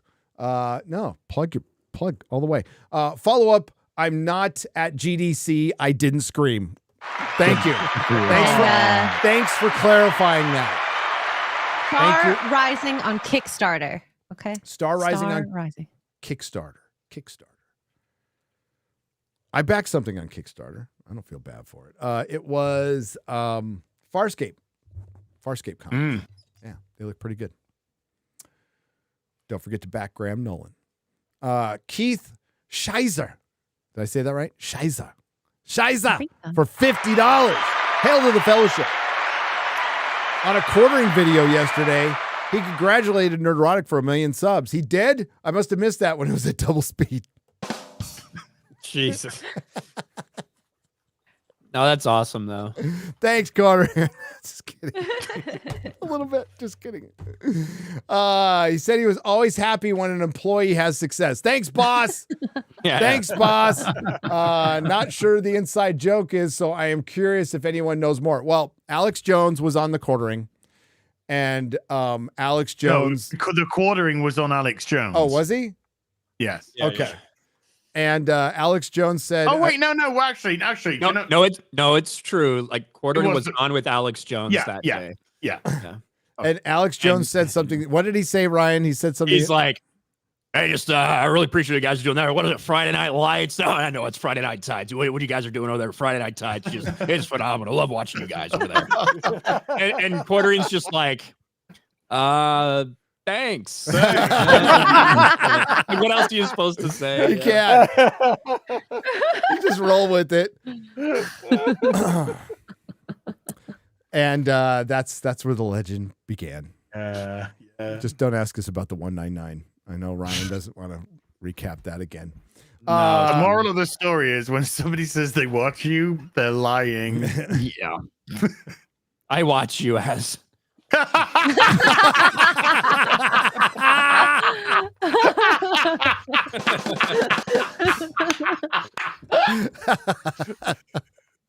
Every damn notification ends up being a fucking stream. Yeah, pretty much. Yeah, you gotta get another one after this show, mate. Phelps C73 for $100 on the Streamlabs side. Thank you. Circumventing Papa Susan. Have it. You're welcome. Thank you. Oh shit! Fear the Tardo's back. Oh God! And this time it's for 50 on the Streamlabs side. Hi again, Remedy Mac. Remedy Mac. No need scared. Melissa Big Cunt Hey. If make Remedy Mac feel better, sleep over at Tardo's house. Just no go in top bunk. Remedy Mac got bottom bunk. Top bunk Tardos. Girls no allowed in top bunk. Lock it in. Yay. Gotcha. Thank you, Tardo. Tardo's such a gentleman. And a retard. Radio Spec for $99.99. Thank you. I remember thinking as a child that it would be cool to see more of my favorite franchises on the big screen and silver screen. Wow. Now, as an adult, I realize we should have been more content with how blessed I was growing up with such amazing stories. Lord of the Rings, Star Wars, etc. Yep. Be careful what you wish for. I saw the Boondock Saints. Boondock Saints, they're going to bring it back. And it's like, oh God. I said don't fuck it up, but like, they're going to fuck it up. They're always going to fuck it up. Just leave it alone. It's a long time removed, isn't it? It's a long time. When did that come out? Like 2000, 1999. 2000? I was 1999, yeah. It was a firefight. Fucking love that movie, dude. James how do I say this? Provost Hemingway. James Provost Hemingway. For 50. I really think Ghostbusters should have gone in a different direction. Ghostbusters rated R with real horror and comedy mixed in. I would rather see that, to be honest with you. And this should have been done years ago. Yeah. Honestly, one game I did play was the Ghostbusters game. I liked that Ghostbusters game. I thought it was cool. What do you mean the one game? Yeah, there's been multiples. Well, the one game that I played, okay? The one game that was like the spiritual sequel, I believe. I thought you were like Uber Gamer, Gary, often. I am. And I played the one game. It's only a game if I fucking played it as. Don't you understand that? Okay. Which means there's like 5 games. Thank you, James. Late to the show has gifted 10 Nerdrotic memberships for 50. Hail. Thank you. Eric Sheedlow for $50 says, hey guys, I was talking to my friend who is a normie on Hollywood dealing with the message in their films. I was reminded of Sherlock Holmes saying, "It's so overt, it's covert. Keep up the great work. Hail Chat 199 and the Fellowship."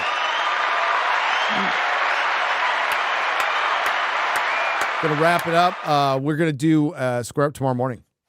Tomorrow morning, 10 or 11, whenever I wake up. Whenever I wake up. We're gonna wrap the show up there. Look for me. I should have mentioned this in the plug section. Sorry. I'll be on the Unsubscribed podcast tomorrow. That's being released tomorrow. And I think Nick Freitas is gonna be tomorrow or Sunday. I'm not sure. So I'm gonna pop up in other places. So please keep an eye out for that and give them a sub and everything. It'll be fun. It'll be fun. Oh, yeah. What do you got coming up, X-Ray Girl? I'm going to be playing Dragon's Dogma tomorrow in the morning when I wake up, probably around 8. So watch out for that. Plus, we do have Forbidden Frontier, where we're going to be talking about cryptids and the chupacabra. Chupacabra. At What kids? 6:30 Oh, the goat blower. p.m. Eastern. Oh, Yeah. goat suckers. Yeah. Well, I learned about that this week. So I guess it depends on what kind of chupacabra you met. Huh? Is he a blower or a sucker? a diverse one. Switch from suck to blow. Yeah. Cool. What do you got coming up, comics? No, I'll figure something out. Okay. I mean, that's pretty much me every morning. So That's what I've been saying for 35 years. yes. Works sometimes, doesn't work the other times. Shad, what do you got coming up?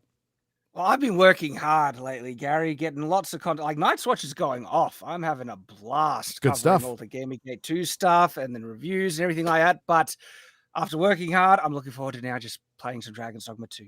I wanted to get to it yesterday, but there was too much work to it. But now it's like, all right, gonna go play a game, and that's what I'm doing. Nice. Yeah, man, I like Dragon's Dogma 1. That is my game, man. I played that to death when it first came out, and then when it came out on PC, I played it to death again. I've been waiting for this game for like 12 years. No shit. It's been that long. Okay. Has it been done? I think it's that. That's nearly that. Right? It's beautiful. I can't wait. Like I said, they have robbed me of a sequel for ages. I just hope it's good. Now they're gonna Don't rob say you of a anything bunch of money. Shut your mouth. Don't you say a thing. I'm gonna find out on my own. All right. And even if they want to rate me with the microtransactions, I don't care. I've been waiting for it for so long. Okay. But Shad, what if there's a bear? You're part of the problem, Shad. I know. In this case, hang on. Look, it is actually pretty scummy. These microtransactions, they're milking it for everything it's worth. Though, if you remember Dragon's Dogma 1, right?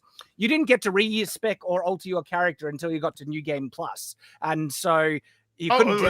There was a way that you can fix that. Pay money. You could just put it in. You could just put it in. Oh. Put it in what? The game without it being a microtransaction. No one was released. Or buying a campsite as a microtransaction. No. Fast travel as a micro. I'm talking about the original game. I know. You were just screwed. You couldn't. Dude, you're talking about a game that came out in 2011. Yeah. So I'm interested to see how the microtransaction. This isn't the response for that. I know, but we'll see how, because I am on the fence. Like I'm actually okay with certain microtransactions. These ones seem very exploitative and stuff like that. But if you can get it in game through gameplay, we'll see. I just hope it's a good game. You can, but when there's a microtransaction attached to something that you can get in game through gameplay, it means that your gameplay is most likely going to suffer to get those items because there's a microtransaction. Usually, that's the problem. That is the problem. I will find out firsthand. And we'll see. I'm glad you two could work that out on the show. Yeah, Gary, this is cool when gamers actually talk gaming, mate. Yeah.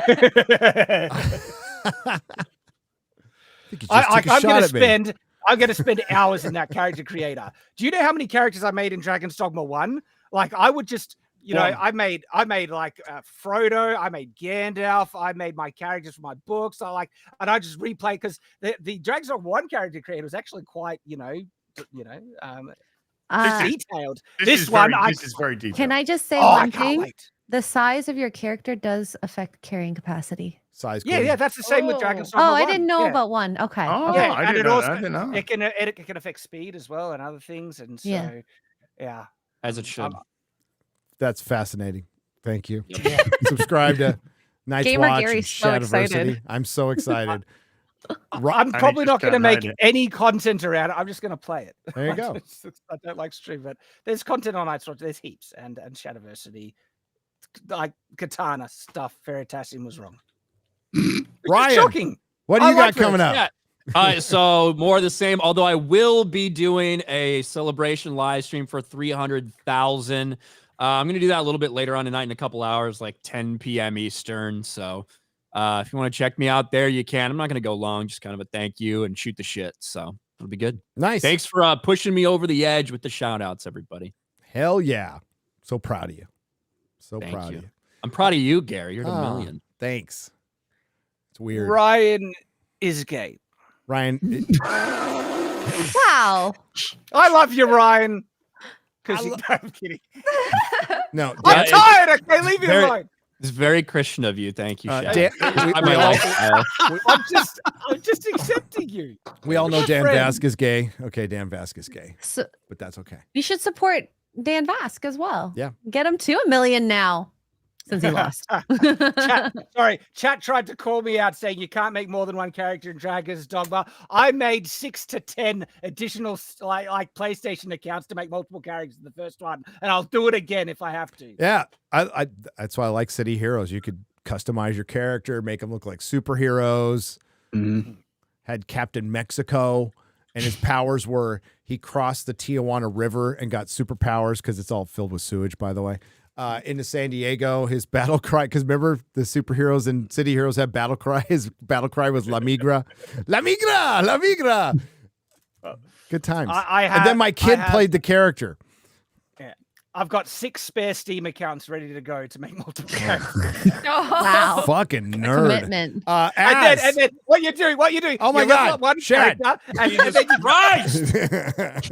Shut up! I've been waiting for this for a long time. Screw you. So have I. It's called the end of the show.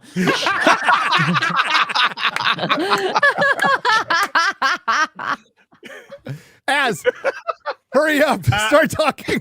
I'm gonna be playing Dragon's Dogma 2 after this stream over my channel. And he So, may or may not have been playing it during the stream. Okay. I was not playing it during the stream. I was just completely disinterested. That was all. talking about? I was watching your stream, dude. Hey, is your porn available to hire? As Excuse Your me? porn? No, Have you no, put my your porn porn out is there? not. No, Your my porn isn't online yet? No, I will put my porn's code out there. Okay. What? Okay. Because Pawns, they're like little fucking. They're basically your Oh, helpers, your companions. Yeah. Slaves. Yeah. You thought he said porn, didn't He you? said chat. He said said porn. It is He porn. did say it in that Porn. British accent. PAWN. porn. Porn. Sorry. Porn. Sounds like a New Yorker saying porn. It might say It does. Or in Australia. porn. Yeah. I might be interested to check out your porn, but I'll check out my porn when I'm going to make. Oh, dude, I will definitely check out your porn. Oh, good. I think there's been a lot of probably attention put into that porn. So yeah, I'm gonna put in a lot. I bet. Okay. Oh, Thanks, don't understand. everybody. And other shit's happening as well. once again, thanks to Melonie Mac for joining us. Thank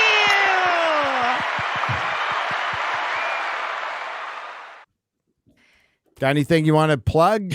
Anything? Yeah, you guys can watch me on Melonie Mac Go Boom for my nerdy commentary stuff. Bible time with Melonie Mac for me to read the Bible to you, and then my streams at Melonie Mac on Kick, YouTube, and Twitch until they ban me again. And then I'm on Side Scrollers podcast every Tuesday and Friday as well.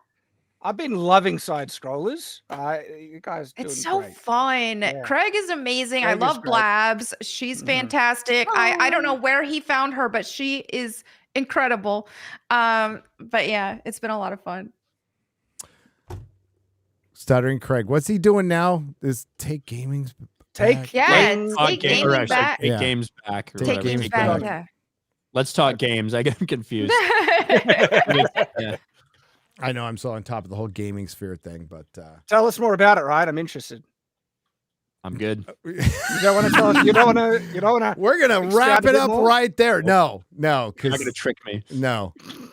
I mean, we could keep going. It's fine. We could. No, I'm having let's fun. not, I don't have to be- let's not. No, actually, I don't. I want to play Dragon's Dogma. Shut. Why is this taking so long? Hurry up. We'll be back next week with. It's a Gundam. Oh yeah, Papa Gundam. Yeah. Thanks to the Modrotics, thanks to the lurkers, thanks to everyone who participated, thanks to everyone who left a super chat donation. You help keep the lights on. We'll see you next week. Thanks for getting this channel up to 1 million subs. I appreciate it. We will do a celebration. It's going to be a charity thing, and we're working on it. We'll let you know. Going to be before And Vegas. I'd like to apologize for being so retarded. It's not my fault. I was born this way. Lock it in, yay. Lock it in, yay. And that's where we'll end it. Let's see if I can actually end this stream. Let's see if I can do it. Let's do it. Are you ready, Ryan? I've been waiting for this moment. Is that the, Oh no. I hope it's good for you. is that the outro? Oh my God. I don't know. Are we still on? We're still on. That's the outro. All right. We don't need Quarter Black Garrett anymore. Take it easy, everyone. Bye-bye. Bye.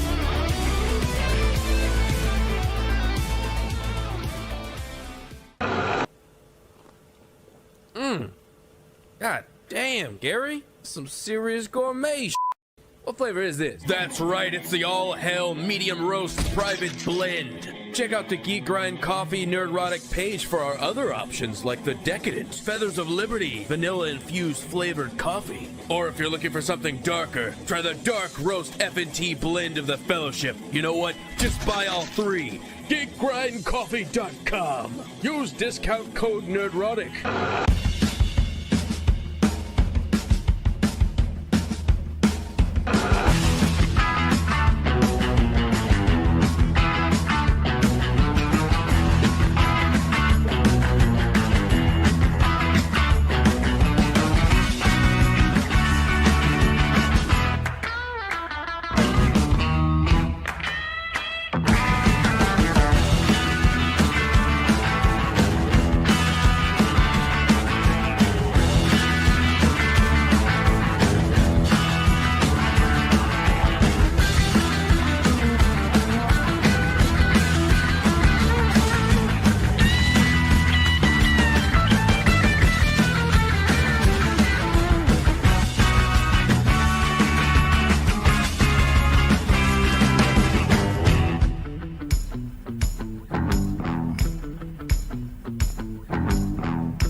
Do not come.